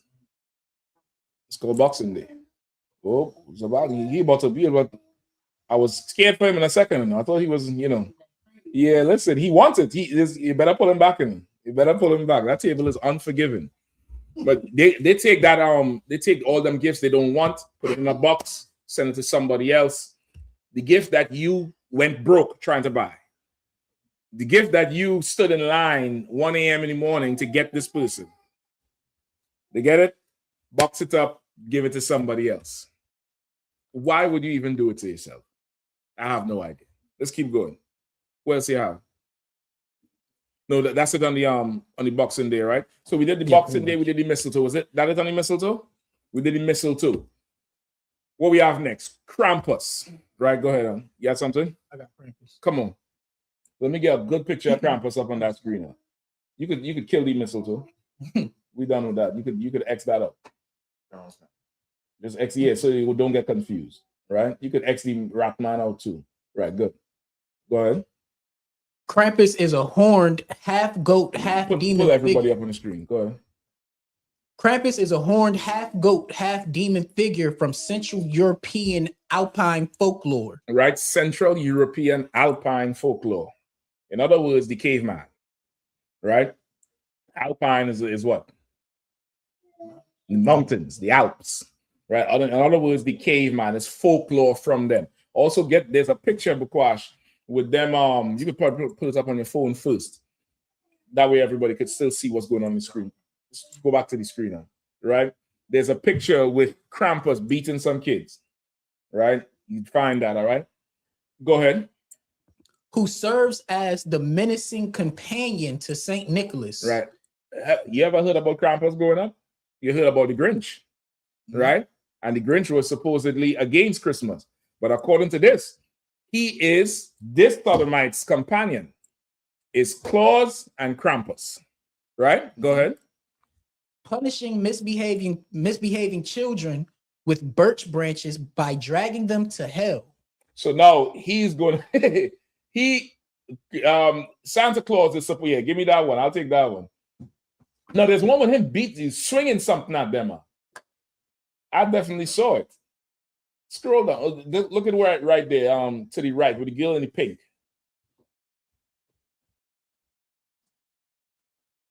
All right. You want this one? Yeah, come on. You got to zoom in and just put that in. Last. I'll show you how to work that thing out. Just put the mouse on it. All right, no, sir. You got it. All right, I'll take that. Right. So you see the broad on her knees in pink. He got chains out for a little girl. And he got a whip in his hand. That tongue longer than Broadway. And another broad in the basket. Krampus is a pedophile. And Krampus beats these kids. Krampus was probably on Epstein Island. He was probably right there with them, devouring these kids. According to their folklore, Krampus would be the one who would, exact vengeance on the kids for being bad. And Salaki, what's y'all doing to me? You're switching other pictures. To what? We good with that? You need to switch again? No, I was just zooming in. Don't even worry about that. Once again, if it's going on, you could tell them about it after. Don't even worry about it, all right? He's the one that would deal to water too, though. Right? He's the one that would deal with, the bad kids. And dealing with bad kids is some demon who come in to chain you up and beat you. Some old S&M shit going on. Like, what some little girl had to be on her knees praying like this for? This is part of your Christmas spirit.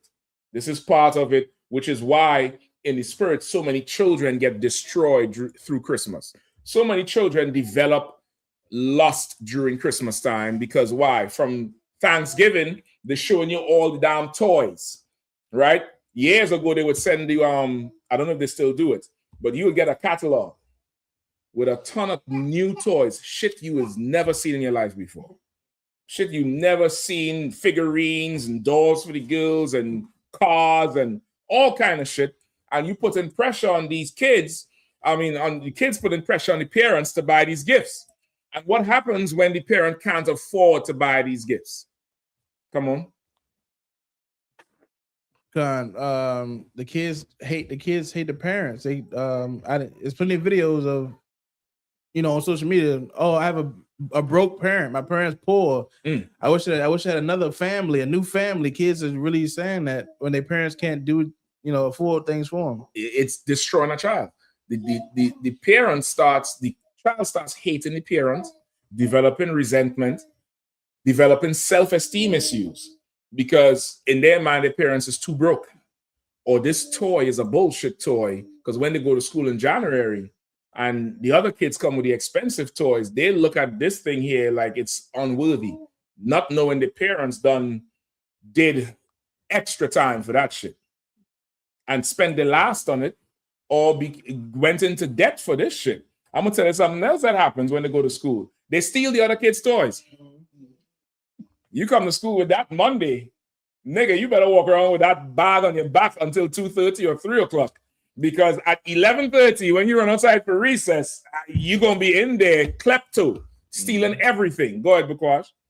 No, when you were saying about what the parents, had to go through to get the toys and whatnot, I was just thinking about I'm in a bind, Nate.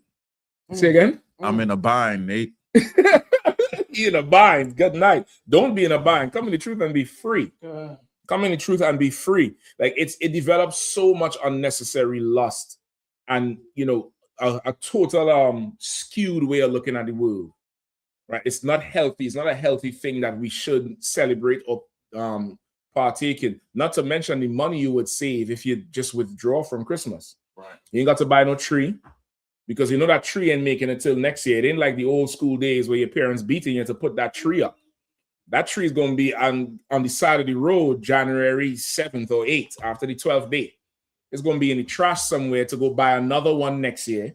You don't have to buy no lights. You don't have to buy no turkey or ham or pork for Christmas Day. You don't have to buy no gifts. Well, what's the average household cost for Christmas? What do you think people are spending, in preparation for gifts? If let's say you're a bachelor or you have one woman, or is you, your woman, and a little kid, and then a full family, is about 6-7 of you all in the house. How much do you think you're spending? Go ahead in the camera. I don't need mic. Grab the mic from me.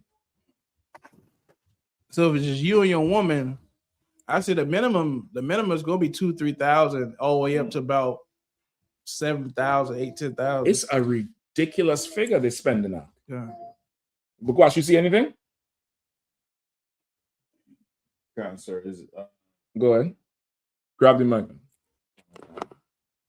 It's about 1,000 to 2,000, sir. 1,000 to 2,000. That's probably for a man and one woman. Now. That's 1,000 to 2,000. You told me an iPhone is $1,000. Like one phone call, and that's the Christmas budget. That Christmas budget for people in the world who really pushing out is what he's saying is probably about 3,000 to 5,000 on the low end. On the low end of things, it's probably that amount. All right. Give me some videos of Krampus. Give me some Krampus Day celebrations. So this is who Krampus is, right? Krampus is supposed to be like, oh, Slack, you was going to say something? Go ahead, Al. Right. Also, give me Proverbs 3:31. Slaggy, sir. There was a movie that came out. Not the movie, because give me there's a whole Krampus celebration. Go ahead. Yeah, there was a movie that came out in 2015 about Krampus. And the whole movie was based on like one kid who said he wanted a whole different family. Mm-hmm. And Krampus came and killed his entire family. And him was it too. 2015 or later than that? It's 2015. You might want to Google that shit. 2015? You sure? Just double check and see when it came out for sure. Right? You sure? You know somebody who was rude like that. You know somebody. I've been trying to help you all out. I've been really trying to really educate you all in here. But you have to think that I'll be, harping on you. You knew somebody who used to do it, right? Right. Good. You don't know him anymore. He fell off the face of the earth. Thank the Lord. Go ahead. Yeah, the movie came out December 4th, 2015. 2015. Okay, all right, I'll take that. Listen, I only heard of the movie after a breakdown. That's how I know they be watching UPK. That's why I asked you exactly when. Awesome. Because was you able to find the footage of it? Just go to YouTube. Just pull it up there and just type in Krampus. I don't know what you're dealing with. Just pull up one of the tabs. The same tab you're in. You could just, type, the same tab that's showing. Oh, it's not the picture? No, live. Isn't that a web page? What's that? The one with the picture. No, live. Sir. That's a web page. That has a URL on top. Just go to the URL. No, yeah. Type YouTube. Type in Krampus.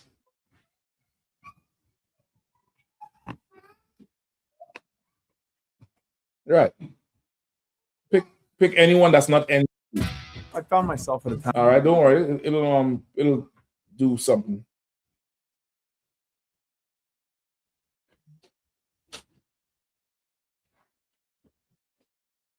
All right. Give me some volume.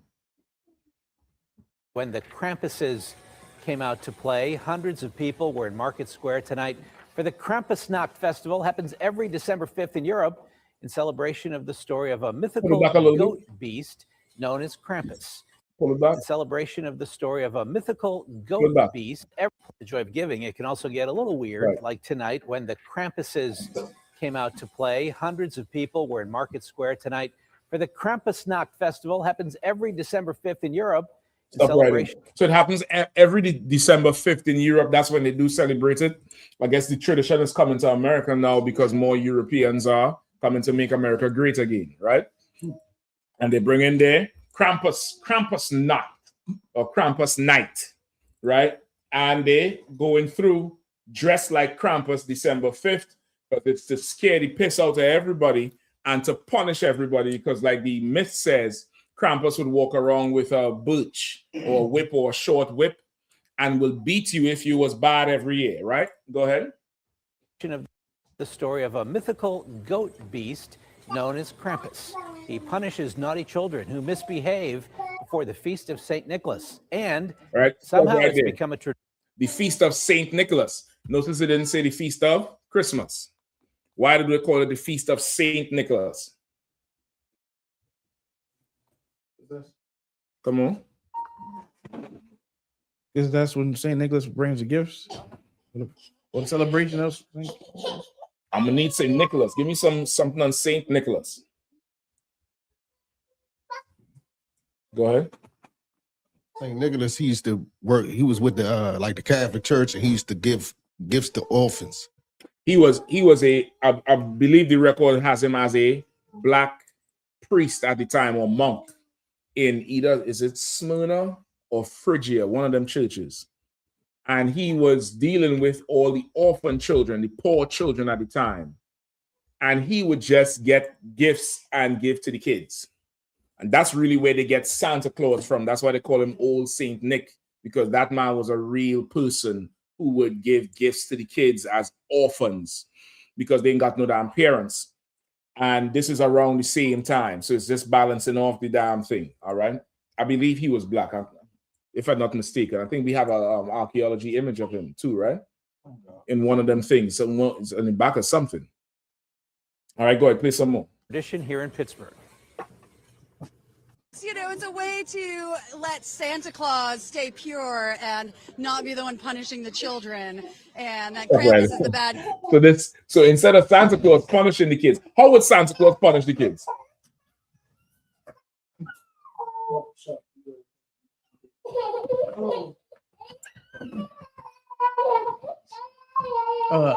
Sloggy, sir. Growing up, I was always told he'll put coal in my stocking. I forget about the coal in the socks, but there's something else that means more to a kid than coal and socks. What is the myth with Santa Claus punishing the kids? Come on, Shapat. He ain't getting no gifts, which is devastating to a child.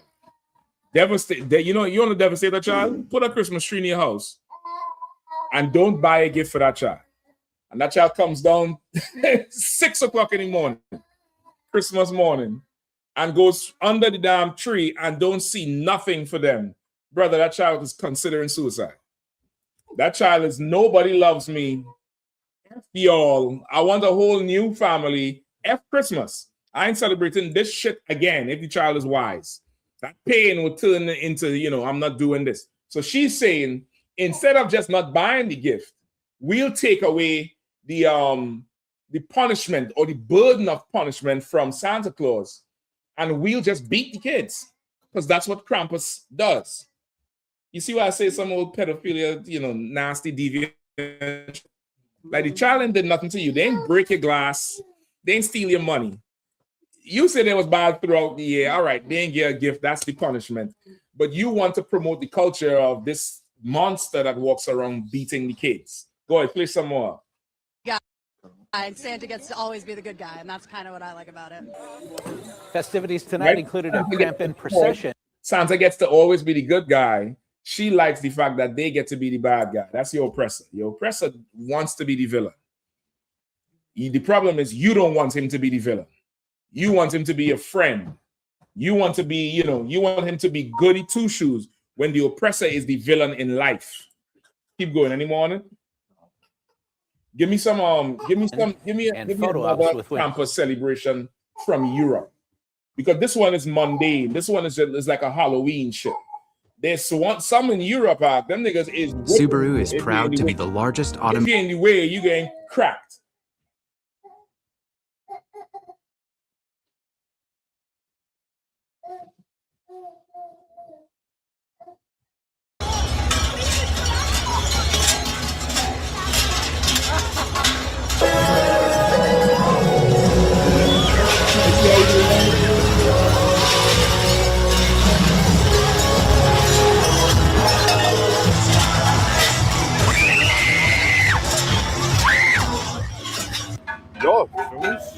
Fokus ist eigentlich Brauchtum. Wir wollen den Brauchtum hochleben lassen und das auch einfach an die Jugend weitergeben. Denn ja, so viele Bräuche in der heutigen Zeit, die verkommen und werden vergessen. Wir wollen das einfach hochleben.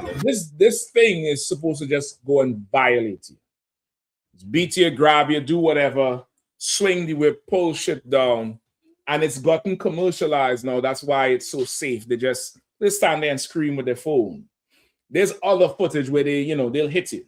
The reason I'm bringing this up is because with the whole Krampus thing with violating you or punishing you for being bad, and also with the whole mistletoe, where the whole spirit of Christmas is lust and fertility, Christmas runs right into what they call carnival. You all ever heard of carnival before, right?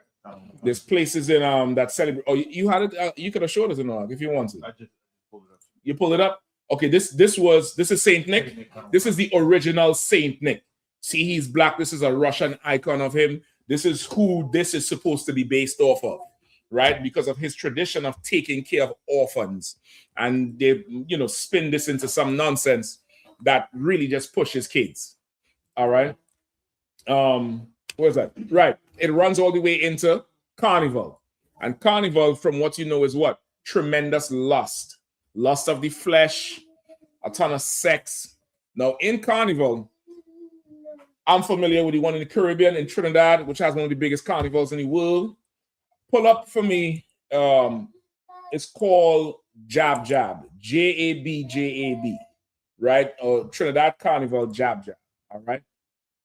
You can go straight to YouTube, so you don't have to do all the extra stuff.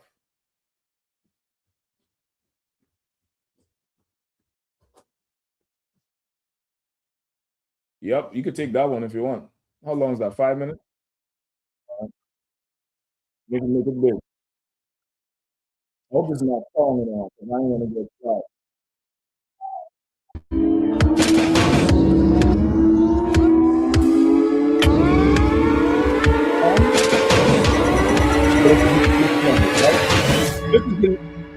This is right there. This is just before Carnival. The Carnival is 2 days. Carnival Monday and Tuesday. Monday is when they do a lot of certain base celebrations compared to what the elites would do, or the higher in society would do. The poor people could not celebrate Carnival with the rich at one time, right? The rich would have all the costumes and dress up with the masquerade and all of that nonsense. The poor were not allowed to do it, right? So what the poor would do would be to put mud on themselves, right? They call it juve. It's a French word. I forget what juve means. You could look it up, right? They put mud on themselves, dress a certain way that would instill terror in you. They also put oil on you. You're rolling out? All right. You have to jump there. No soda. So what? Right? They also put oil on themselves.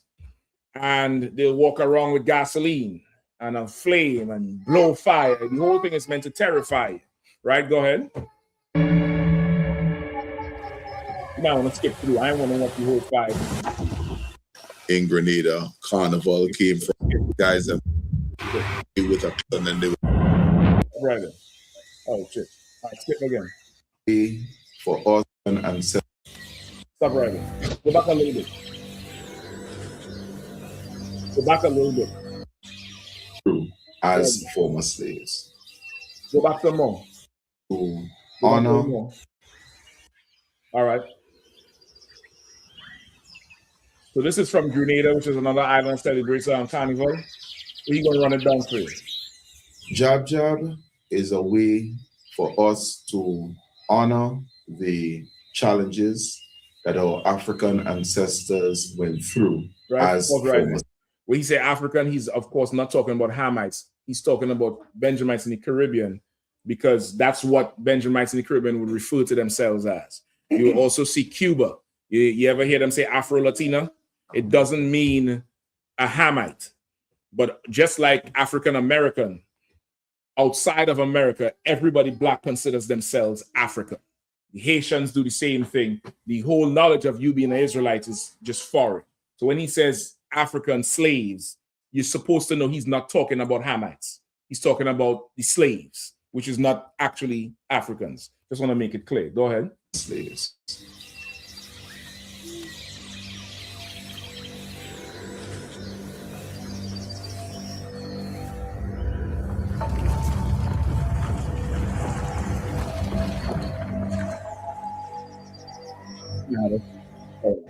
They're romanticizing this thing a little too much.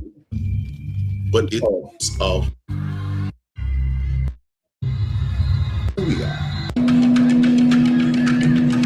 All right. This is Carnival Monday. You'll have mud. You'll have mud.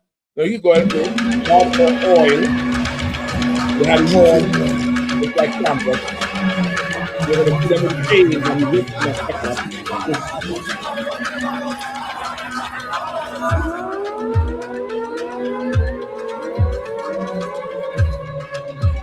It's the greatest freedom one can get.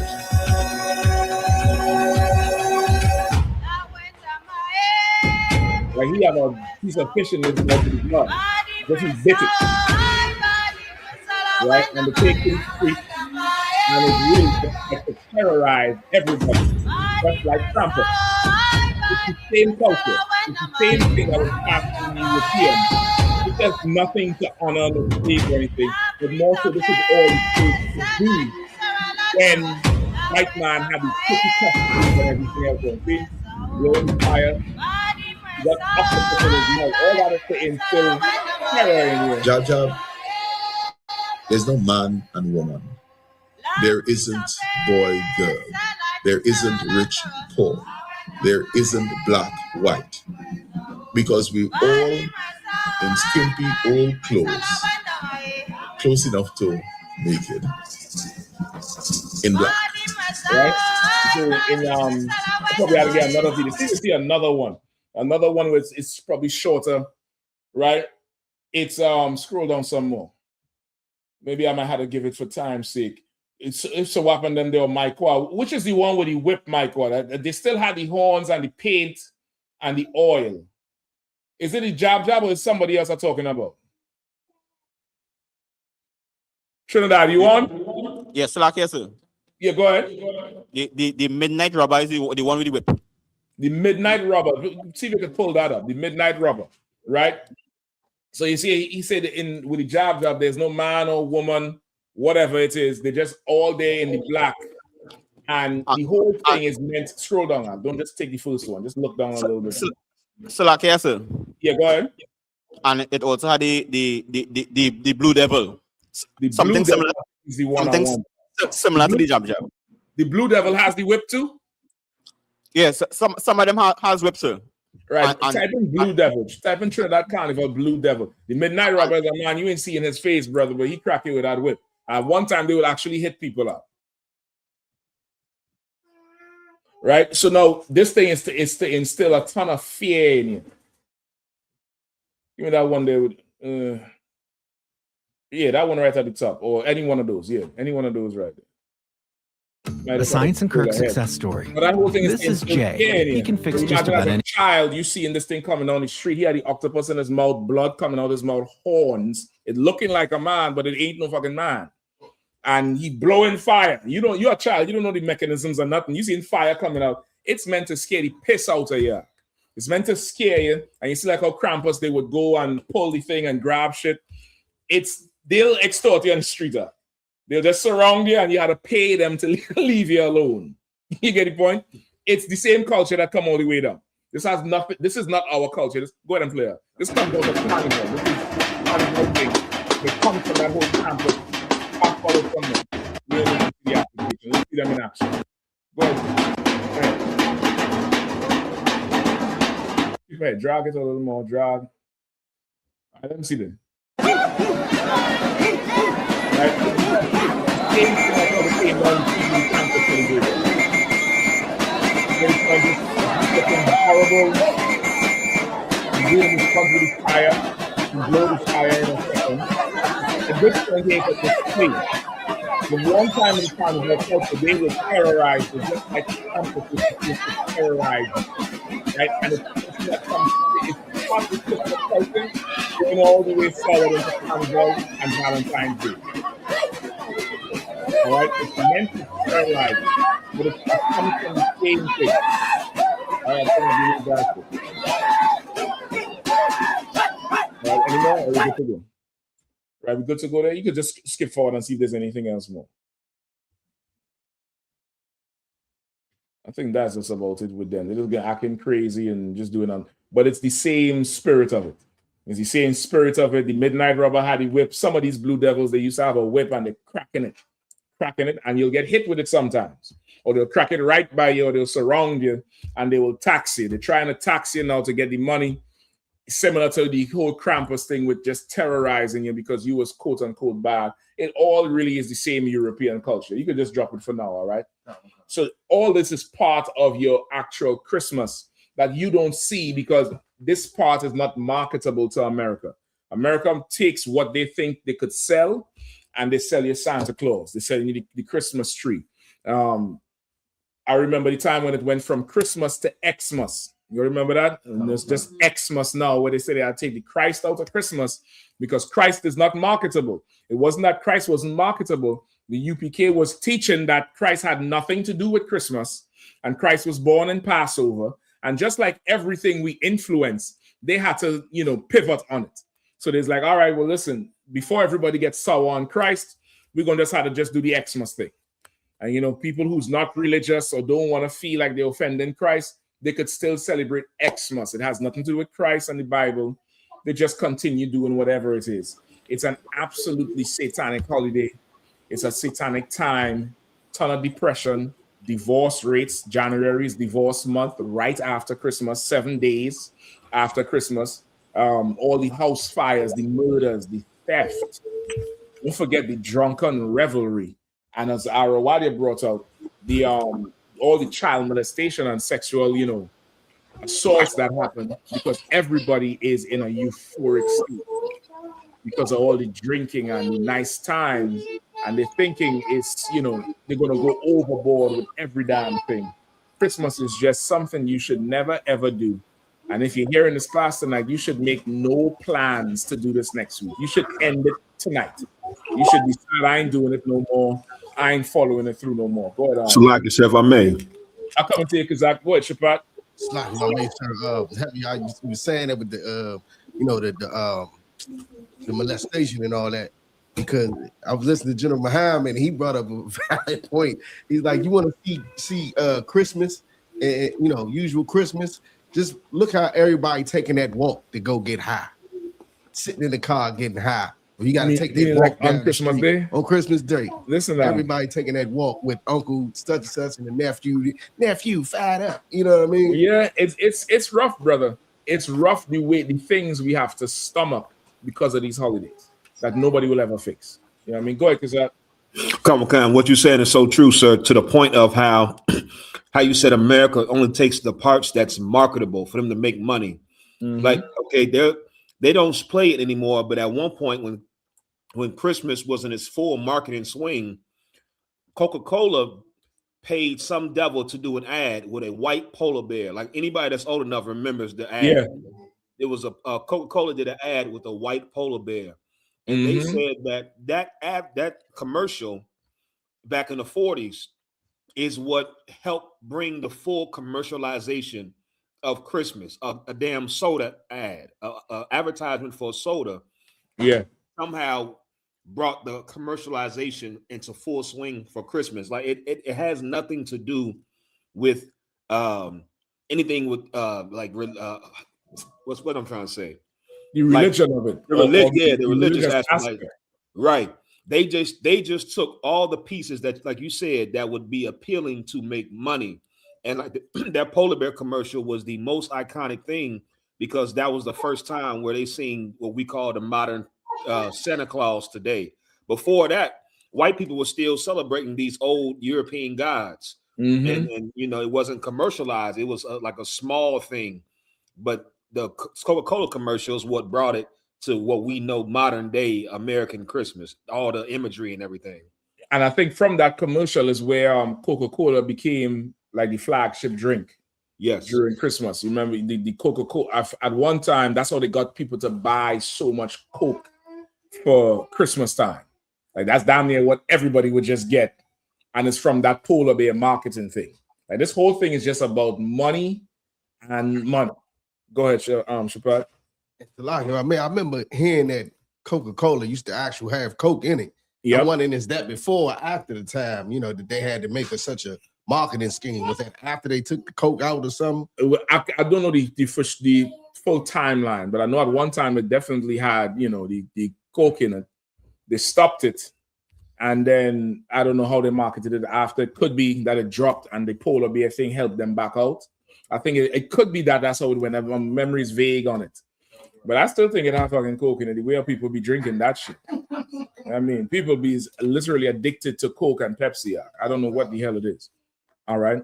So you're good to go. So that's it on your Christmas. Any questions on it? I'll move on to something else real quick before we leave. Or any more questions online? So they have comments saying that they also it's I saw the shock in your face. Go ahead. Howard says, like I said, Old Nick is also a name for the devil. Shit. I mean, I just like to call him the devil. Go ahead. And he also, like, sir, don't forget Zwarte Pete, Black Peter. Zwarte Pete. Zwarte Pete is who's that? The Dutch, where they dress up in a whole black face. I don't think that's Christmas time though. I think that's something else.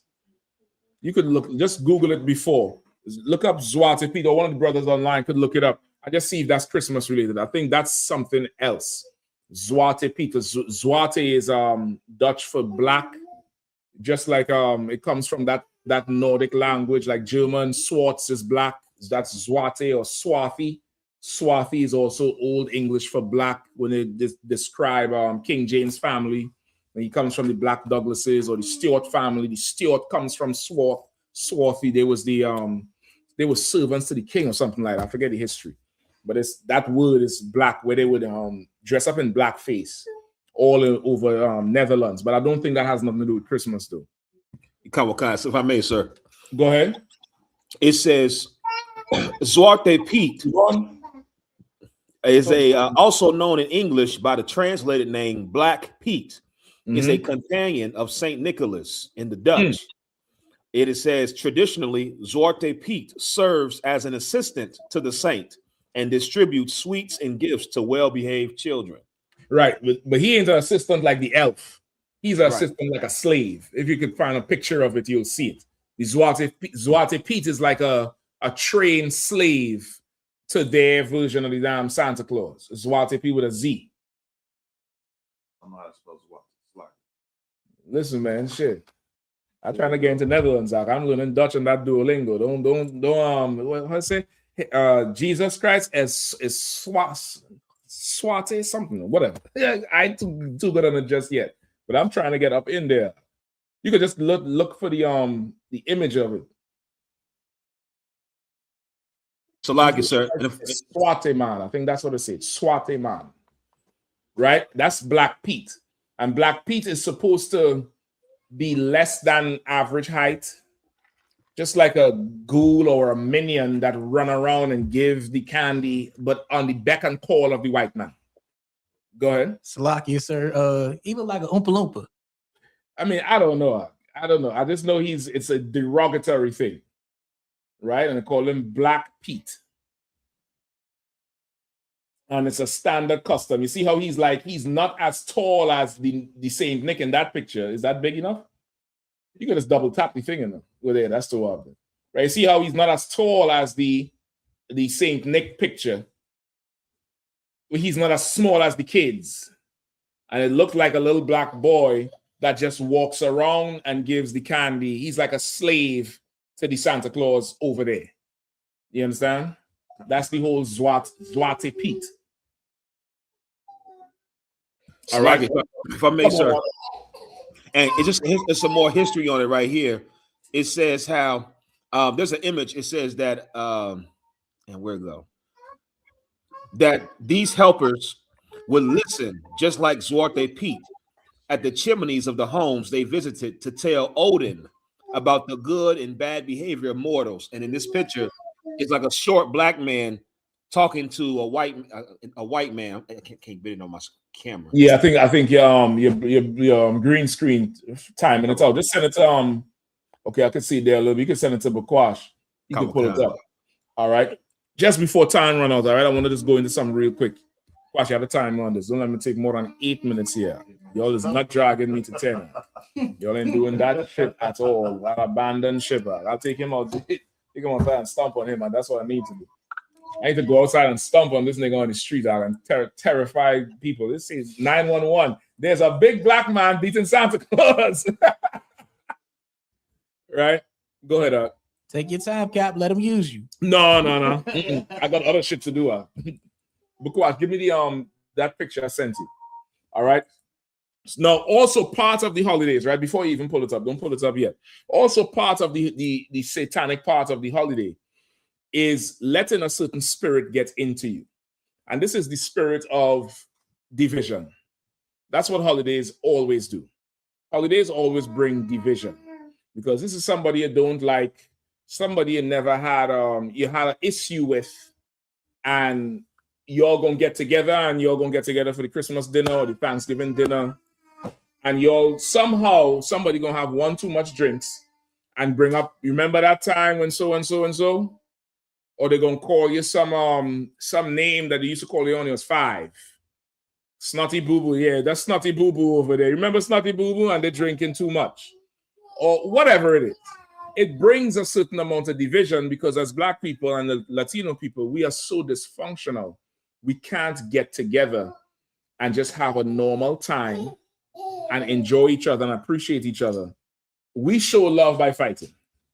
We show love by arguing. We show love by it had to be a brawl. If you all know how it was in the world. The party ain't no good because ain't nobody fight. As soon as they start fighting, this party is the bomb. Could be a house party, could be in public, whatever. Somebody need to start scrapping, somebody need to curse somebody out. You have to resist that holiday spirit. That is the real holiday spirit in America. The real holiday spirit in America is a destructive social, structure. That's what it is. It's a destructive social structure. How in the hell the most wonderful time of the year could result in the highest rate of divorces 7 days later? How could that happen? How could it be so mired and swallowed up in depression and anxiety and crime? It's because it's socially destructive. Go ahead. Kalaki, sir, if I may, like what you're saying is so real and so heavy, because I noticed, I haven't really noticed until just now that damn near every Christmas movie I ever watched, there is division, a breakup, family not loving each other. And then some way, somehow they come back together later on. It was a real Christmas spirit. And then they start singing some dumbass song. But that shit don't happen in your living room. What really happens is, 911, what's your emergency? Yo, come quick, he's bleeding. That's what usually happens. Or that. Y'all don't finish the night like Chris Brown. It's Christmas. They all don't finish like that. Y'all finish with the paramedics showing up and you wonder why the fuck he have an attitude. Because you're bringing him out in the snow for your dumbass. So there's a certain Christmas spirit. You have to learn to recognize it. A holiday spirit, because this is for every holiday, not just Christmas. You have to learn to recognize it and see, okay, this is some bullshit. And I'm not dealing with that. And even better, point it out and fight it. Right? So this is something that came to my attention this week. All right? Some dumb bitch in the world, right? Made this post, right? This broad is not in the school. I don't even think this is a real profile. And for the sake of not making her famous, I'm not going to even show you all the profile. I went through the profile app. The broad 2 weeks ago was naked in some farm with corn, hugging some corn. And when you look at the profile more, it just looks like one of them AI generated shit. That is not a real person. She also made a few posts saying, y'all don't understand how much rank I have in heaven, else you wouldn't call me crazy. Bitch, you're crazy. Read that for me, please. Oh, God. Too many men are treating women like property instead of honoring them as vessels, and Yah is going to deal with you wicked ones. Who the fuck is Yah? Bitch, who's Yah? I don't know who the hell that is. But I do recognize a woman who is mentally unstable or wants to be, let me don't give it away. What does she really want? Go ahead. To be a man? No. Close though. Power. Go ahead, Arwadi. Power. Say again? Power. She wants power. She doesn't want to be a man, but she wants men to worship her. And that again is more the holiday spirit. That's just nonsense. Like this, why is this even a thing? Why do you need a man to worship you? Like, what is that? Where does that come from? Who knows? Quickly, because I ain't got much time. I don't want to give you all the answers. Come on, sharp with it. God is a woman? Nope. Christianity, but it comes from somewhere else. It comes from somewhere else. Cleopatra, Way before that shit. Way before. Salakia, sir. Come on out. Listening to the serpent. Give him a hand. Adam and Eve in the garden, listening to that serpent. What did you can read it, Arawadia? What did it? You can put the brothers up too. What did the serpent tell Eve? Right? Yahanna when I said Eve as well to water too, says. What did the serpent tell Eve? Quickly. You got it, Arawadia? So like you said, that was Trooper Mafia, sir. Okay, go ahead, Mafia. You have it? So I'm grabbing it right now, sir. No sweat. I'm gonna have somebody else grab it, all right? One of y'all. Go ahead. He said if they eat the fruit. Yeah, I need a precept back. I need you to read it. That's what I'm asking for. Come on with it, Genesis 2 or 3. Go ahead. Pass the mic for the brother quickly, all right? That the serpent was more subtle than any beast of the field which the Lord God. Slow down. Just read it normal, brother. That the serpent was more subtle than any beast of the field which the Lord God had made. Right? The serpent, this man who was a vile, disgusting, undercover sodomite who would go to your woman and try to get your woman to do something. And anytime you see somebody who tracing behind a broad so much, something off with that shit. Your whole life is to try to trace behind them and manipulate them for what? That's the serpent. Go ahead. Okay. And no, it's not a literal snake. This is a man who had the spirit of Esau, which is the white man. Which is why Esau will always try to elevate your woman over you in society, right? Which is why today, most brothers who have regular jobs, average jobs, not highly specialized jobs, make less than most Black and Latino women. Right now, the office space is top income. He don't want your dumb ass in there with a beard and a heavy voice and all that masculinity. He wants her in there so he could watch that tail. He knows she's going to serve him the best because Black women did what? Sent crackers to the moon. They were the first calculators in the space program. He's Black and Latino women. He wants them in the office because he can rule them more and he could pump their head up more. Remember at one time, our woman was saying the reason they get paid more is because they're more qualified. You all remember that? Anybody remember that argument? They're just more qualified. That's not entirely true. There's a video, I'm gonna look for it. I think I found it sometime, where in schools, brother, they say the whole design of the school is catered toward the girls. Like girls are more not prone, but it's easier to get them to sit and focus.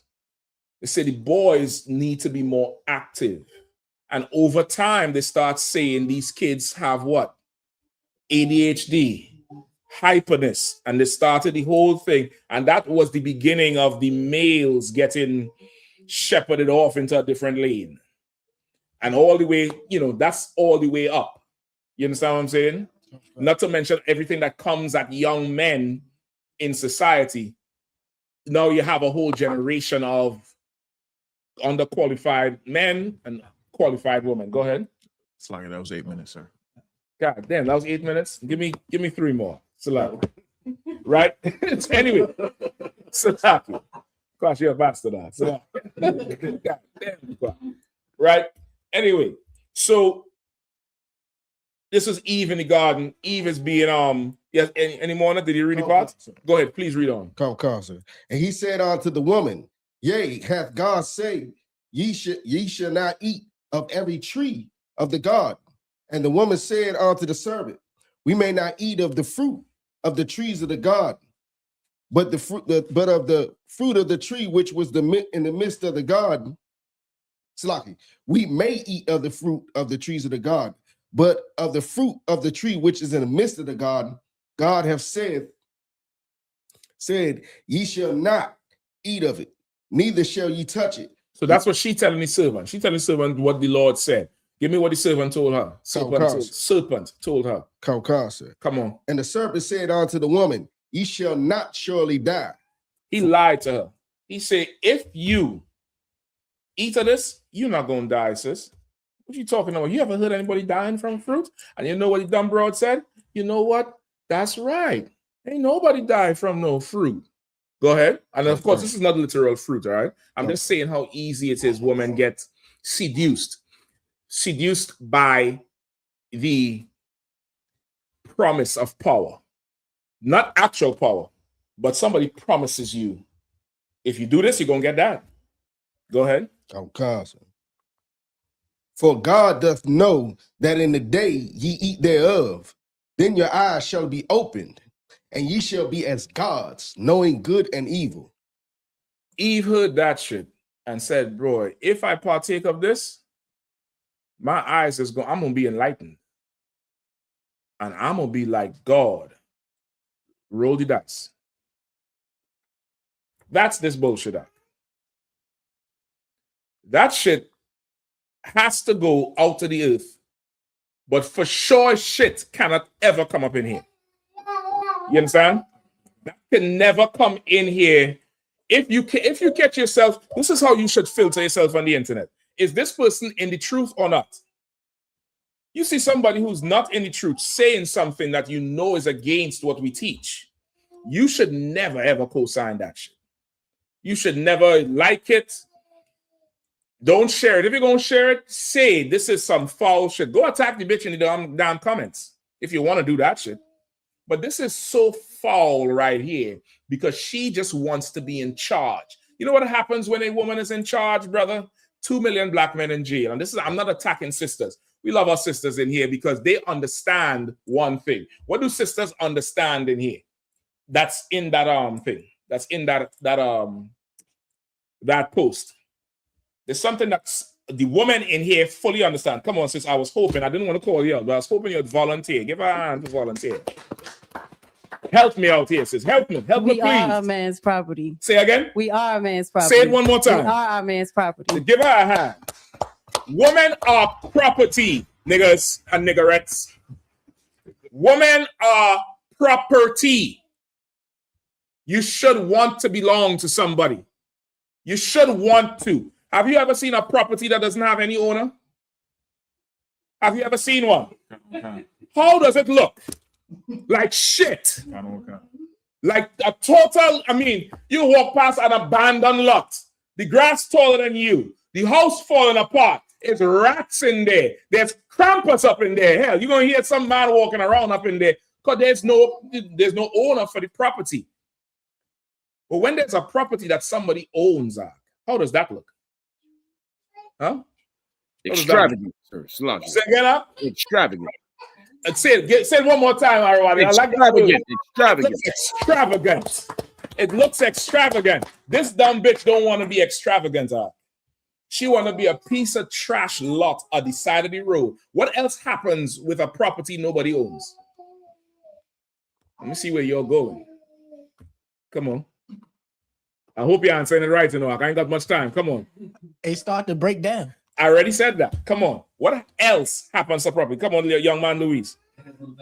It has no value. It has no value. So because it has no value, what happens to a property nobody owns?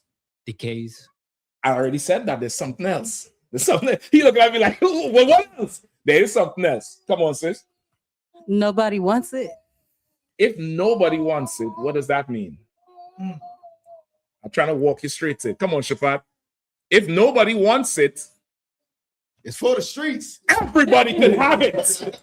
That bitch is a slutter. She's a whore. You understand me? She's a whore with the hard R. Arawadia. With the hard R. She's a whore. You understand? Because she belongs to nobody. So she can have everybody. But sisters in here, brother, are property. Give me the precept. Give me Ecclesiasticus. You'll have my I got it right here, sir. I think your disease spread into me. Page come out. Go ahead, Kazak. Ecclesiasticus chapter 36, verse 24. He that getteth a wife beginneth a possession. A what? A possession. A what?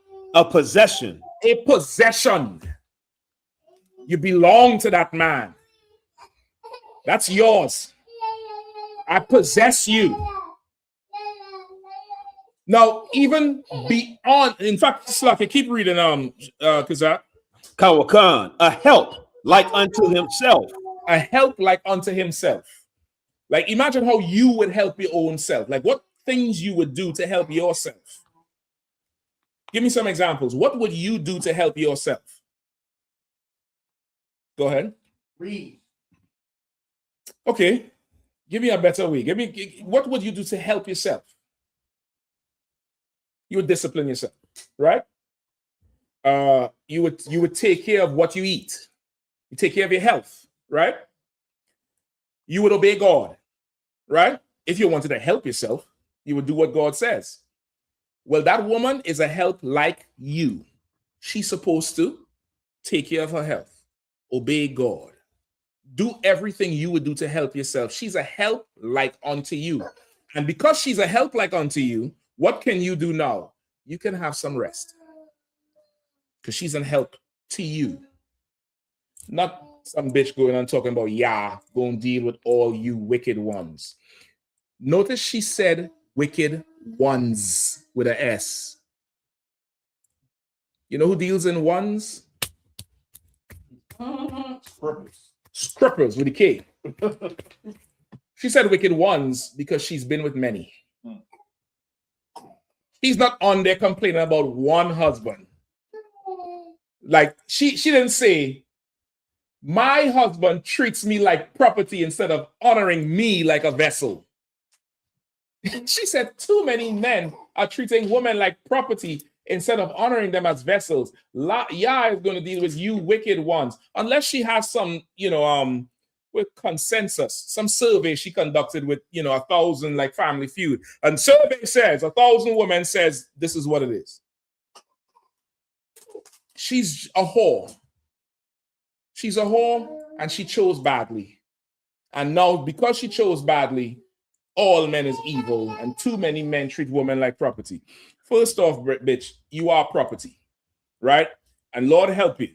In here, women come in here and they get, a general over the camp, a camp leader. There's somebody who assumes authority over the sister, like a father with a daughter or older brother with a younger sister, and help that sister raise up and, build herself up, heal whatever trauma she went through, or put her on a path to get therapy for whatever trauma she went through, and help her now serve the Lord. Help her become something of what? Help. True, something else. Help her become something of, come on. Value. You help her become something of value. Why would you want her to become something of value? Why? Simple answer. You don't have to think too hard. Go ahead, Shapat. She's yours. Because she's property, yeah. She belongs to somebody. If she never had no father, I'm a brother. I'm going to look after that brother's daughter. Take care of her the best way I can. I'll teach her right from wrong. Because she belongs to somebody. When she's of marriageable age or been around enough where she's now, she knows enough where she could function with another man.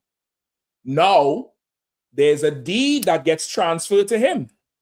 Now, this is his property. That's why the scripture said, when he getteth a wife, he beginneth a possession, because she belonged to somebody before. Which of you have property that you're not taking care of? You all put the damn fucking Jordans in a box and wear it once a goddamn year and sit and shine it and smell the damn smell. Still smell real new. You all buy shoes and go get the rubber damn thing and stick under the shoe so the sole don't get dirty. Yeah, what I want to say is that I wouldn't say it because that's not the point tonight. But how vain can you be? You don't want the sole of a shoe to touch the fucking ground. But you take care of the shoe. So you mean to tell me that Jordan is more valuable than abroad? So that Jordan is more valuable than the... You see why you shouldn't... If she's not any true dark, 9 out of 10 times she's some slaughter. Yes, just telling you straight up and down. She's for everybody. And I'm sure if I go through the likes on this post, there's a ton of fake Israelite niggas up in there saying, Shabbat Shalom, queen. Shabbat Shalom, my love. And then asking her to go order the 5 finger. Like, who was saying so? If I may, sir, and okay, what you bringing out is so heavy that, okay, the women that co-signed this garbage, because I went to go see who liked it. I did. I went to go see who liked it and what they were saying. Yeah, I say that. I should have known my conscience when I go and do the work. Go ahead. And I'm looking, the only women that have a problem with women being property are women who've never belonged to one man. Come on. That's it. Like the only women who have a problem with being a man's possession, you've never experienced what it's like to be the possession of one man. That's because for the life of me, I don't understand how you could be against it. Captain Mashak, you just laid it out. A brother could have nothing, but he still has a sense of ownership. Like I've seen homeless people argue over whose cardboard box it belonged to. Like, nigga, go get your own box. This is my cardboard box. Like men have a certain pride in what is theirs and what belongs to them. And so like a woman that thinks of being a man's property is such a belittling thing, it's because you've never been a man's property. You've belonged to too many people. That's the problem. That's it. Or you're a worthless piece of property. But thanks be to the Most High in Christ, we all was worthless at some time. We was all firewood at some time. And we saw a flyer or a videotape or a camp and came and sat our ignorant ass down in these chairs and got told and taught and corrected and checked until we became gold, until we became something of value. You could become something of value too. You could leave that whole life behind, bro, if that's a real person. Go ahead, Bukwach. I have one more thing I want to say on this thing. Khan, when I first came into truth, and I would see posts that I wouldn't really think was One West or wasn't, I would just wait to see if another brother, I would just wait to see another brother that's a man of wisdom. Like it or comment on it, and then I would be like, okay, yeah, you're looking to see the pattern. It's like, hold on, I ain't too sure about this here. Let me see if the men and the woman who's been in here longer and have more experience, if they like it, if they co-sign it, and if they ain't do it, fuck am I looking at that shit for? You should filter yourself online. This is my personal litmus test. If they're in the truth, if they're not in the truth, brother, yeah, whatever. You could say Christ is black and the angels in black. You fucking lying, nigga. You're lying. It's only true, in my opinion, if it comes from somebody in school. Because you'll say Christ is black and then order a pegging kit for your woman to go up in you. Because you her property. And now you're looking for the 5-finger the 5-finger handshake. Right? Now, this is the other thing. What happens, especially with younger sisters or the sisters who, may be struggling with things, and it happens with brothers too, right? This is a brotherhood issue as well. If a sister likes this thing or somehow identifies with it on some level, it's because the man in her life, she thinks he treats her unfairly, right? If you think that way about your husband, what should you do? Come on, Ragash, please help me out. Help me. Get some counsel on the situation. You should what? Get some counsel. Before you even, okay, you could call for counsel. You could call for counsel. There's nothing wrong with that. That's absolutely right. But there's something else. Go ahead, young brother. Matthew 18 and 15. Matthew 18 and 15, which says what? It's right behind you. You can turn around and read it. Moreover, if thy brother... If thy what? If thy brother... If thy what? If thy brother... Solomon said to his woman, my sister, my spouse.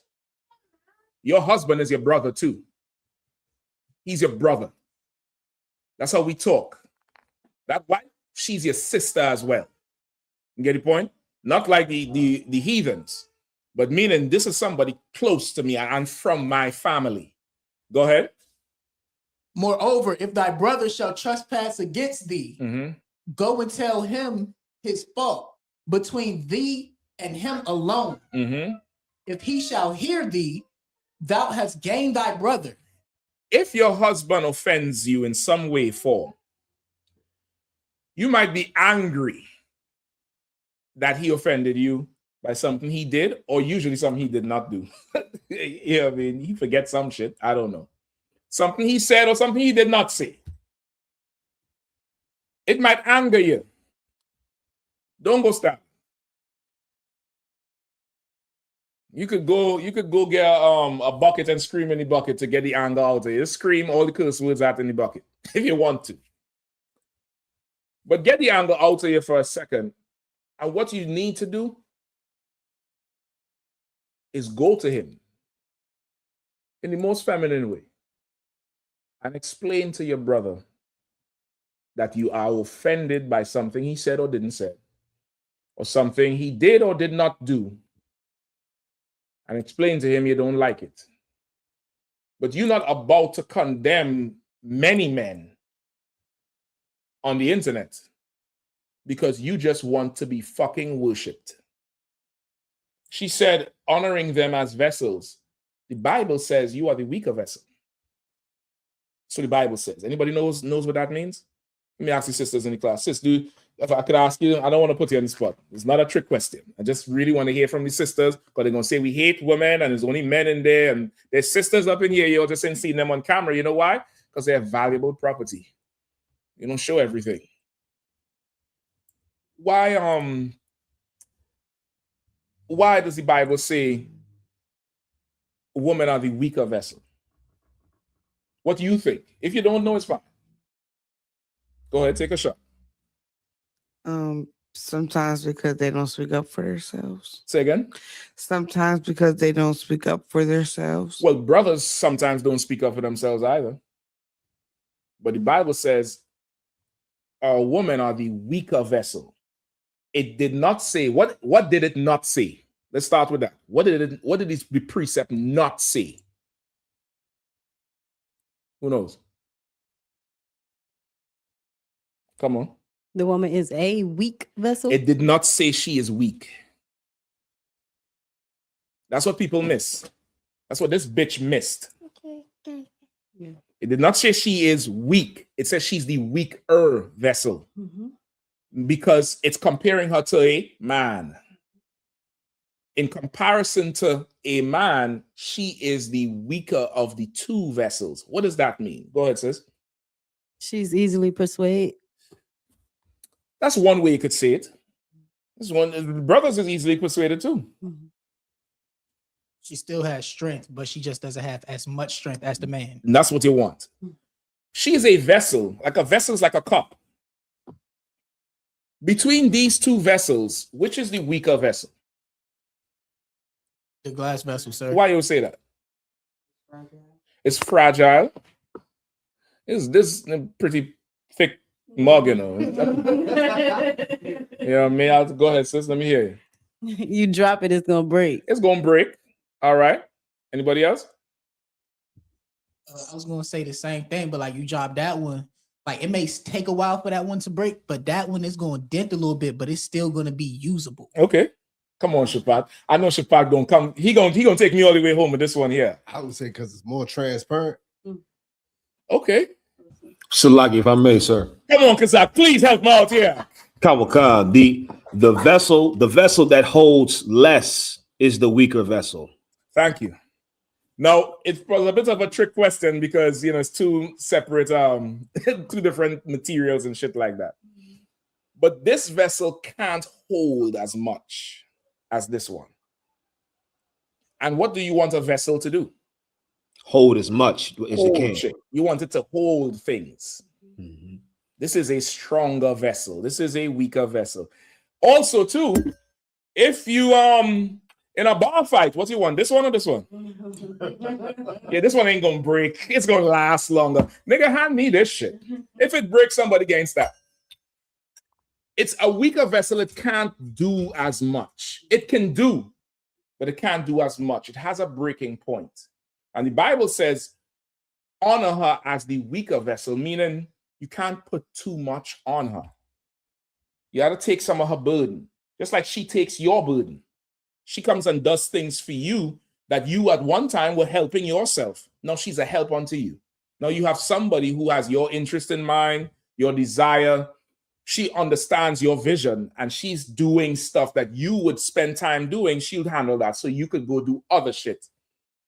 Because you know, the other stuff you had to do, she can't do that because it takes too much. Takes too much on. Takes too much on. Brother, I remember a time in we were out in the UK, brother. We went to some event. Me and Captain Karathian was a Dumgaba, and the event got heated up, and the live went off, and the woman called the police. The woman called the cops because they saw the shit got heated, and in their mind, oh my gosh, they're fighting, somebody gonna die. And then the live came back on, and they realized it just got heated. And when we got back to the house, and they had the food and stuff ready, they said, I don't know how y'all go to camp because I couldn't do that shit. You're just the weaker vessel. The things we do that's every day. It's every day for us. You get the point? You honor us as the weaker vessel. You have an issue, just go to your husband. Don't go on Facebook looking for some sappy, sad, slut broad who you think is echoing your inner sentiments. Obey the Bible. If you're in here and you're one West, your husband offend you, go to him. Your wife offend you, go to her. Your brother offend you, go to him. Don't make this person think they're saying something right. You should have gone on there and you slut, you this, you that, up, just scroll past it. Like you would step over what? Dog shit. They have some old fake Israelite Hebrew name to her. I forgot to mention that part. You try not to do these things because you're inviting strife in there. When you look for the validation outside of these walls, outside of this house, you're inviting strife in. You're part of this family. You're part of this nation. You're part of this, the valuable thing, this brotherhood. Look for the solutions in here. And the solution is, if you're going through something, go to that person and talk to them first. If they don't hear you, you call for counsel. And that's just that. And that's how everything gets strong in here. Right. What you don't see is most of the time, Satan, the Bible says, I'm done with this, Salaki. Yeah, it took me to 10 because your fault. The Bible says, the Lord is not the author of confusion. So if there is confusion, who is there? Who's there? Come on. Satan is there. Satan is there. That's why you need to go to him and him alone, or her and her alone, and talk. Because when you're not talking to each other, who you're talking to? That demon, sir. You're talking to Satan. You see that you can't sleep at 3 a.m. you scrolling and you just scrolling and like, this motherfucker treated me like a tool, like I'm property. Something. You think you're talking to yourself. No. Satan in your brain. And sometimes, if you're really simple, you're not even part of the conversation. It's two demons in your head talking. Where he's saying he treats me like property, but he did buy this from me. Something. You think you in the conversation with yourself. You're talking to, it's two demons talking in your head and confusing you even more. And you're getting more stressed and you're angry. And the next day or whenever you see the person, hey, Shalom, what's going on? Or hey, what's going on, brother? What's going on, sister? Hey, Shalom, you all dry. Like, what the fuck is wrong with you? because the demon done convince you. You done convinced now, like this, whoever that dumb bitch was who made that post. And once again, she's not in the school, and no sisters is, following that shit. But I want to make sure, do not dishonor this house. Do not dishonor your husband. Do not dishonor your wife, your brother, your sister by co-signing some shit some slut in the world is doing and saying she needs your help, not you her. You understand? I do have a lot more to say on this topic. You all know I like these type of topics. Unfortunately, my schedule has come to an end. So with that, I would pass the class over to my trusty brother, Officer Shapat Vayak, for the security announcements. I.S.U.P.K security announcements. We the I.S.U.P.K out of 1 West, 125th Street, Harlem, New York, under Commander General Yahanna. Rules for new brothers and sisters. When a new brother or sister comes to the school, they off limits for 6 months. They're to be saluted only. They're here to share themselves of the world. After 6 months, if a brother or sister has an interest in a particular person, he or she must get permission from the head to speak to a brother or sister. There's another 6 months in which the brother or sister will court each other. After the 6 month period, the brother or sister will get permission to lock. Take your time. After the 6 month period, the brother or sister will get permission from the head to marry. Tithes, which is a commandment. You can find this in the book of Numbers, chapter 18, verse 21, and the book of Malachi, chapter 3, verse 8 through 10. Means 10th in Hebrew and is pronounced ma'ashera. 10% of every penny of any increase the Lord gives you. Give to the treasury department or teacher. Priest fund. Free will offering for priests, not mandatory with some amount you would like to give. Upcoming holy convocation. Feast of the dedication. Hanukkah, 25th day of the 9th month by the space of 8 days. Sunday the 14th of December 2025 for 8 days. You can find this in the book of 1 Maccabees, chapter 4, verse 52 through 61. Also, we have the Lord's 57th annual Passover in Houston, Texas, April the 4th, Saturday, April the 4th. Also, the week starts off with a bang, bunch of events on April the 1st for the slaughter of the lambs, or to the Feast of Unleavened Bread on April the 5th. Make sure you get all your hotel arrangements together, your travel arrangements together. The Passover is $200 for anyone 17 years of age or older. Now make sure you get your Passover fee in there. Slock, so you want to add anything else? Right, Passover is for everybody. The 17 years and over is just the fee. Just the fee for Passover. Everybody 17 years and over is to pay $200 per person. That covers the whole Passover. Everything is, the party, the black party, the classes, the food, the children's party, the lamb slaughter. You're all covered with everything like that. It's April 4th, as you know. Something else. Pay your tithes. Make sure you pay your tithes. 10% of all your increase in earnings must come into the priests and prophets of the Lord. ISUPK.com, or call your camp leader to find out how to handle all that whole thing. All right, go ahead. Remind Akim and Akwath and to check on social media such as ISUPK.com, Facebook, Twitter, YouTube, and so on for ISUPK materials and visit materials. If a brother wants to be a troop in the school, you start wearing all black, which includes black boots, black shirts, black pants, black headband, or scarf. And with that, I say I might, which means to stand. This is you able to make seated. We'll give a courtesy salute to the teacher. Mike the bomb. Yeah, how about Shemil Shabrak? Which means to turn. This is you may stand. We'll give a courtesy salute to the sister. Mike the bomb. God give him a time. Class dismissed. Don't worry, because you're going to get it. Don't worry. I see you trying to solve it. Don't worry, you're going to get it. Don't worry about it. Shalom, Israel. It's that time again. The I.S.U.P.K, under commanding General Yahanna, presents the Lord's 57th annual Passover. That's right, the Lord's 57th annual Passover, April 4th, 2026, in Houston, Texas. All black Hispanics and Native Americans are commanded to observe the Lord's Passover. This will be the biggest Passover to date. You do not want to miss this. Fresh lamb, fresh wine, and bitter herbs as commanded by the Most High. Only $200 per person, ages 17 and up. The biggest event of the year. There is only one Passover, and it's under Commanding General Yahanna. See you there, Israel. Shalom. Nobody else there to compare to. Train for war, men of war, and warlike apparel. Prefer our leaders, can't get between us. Watch where you stepping.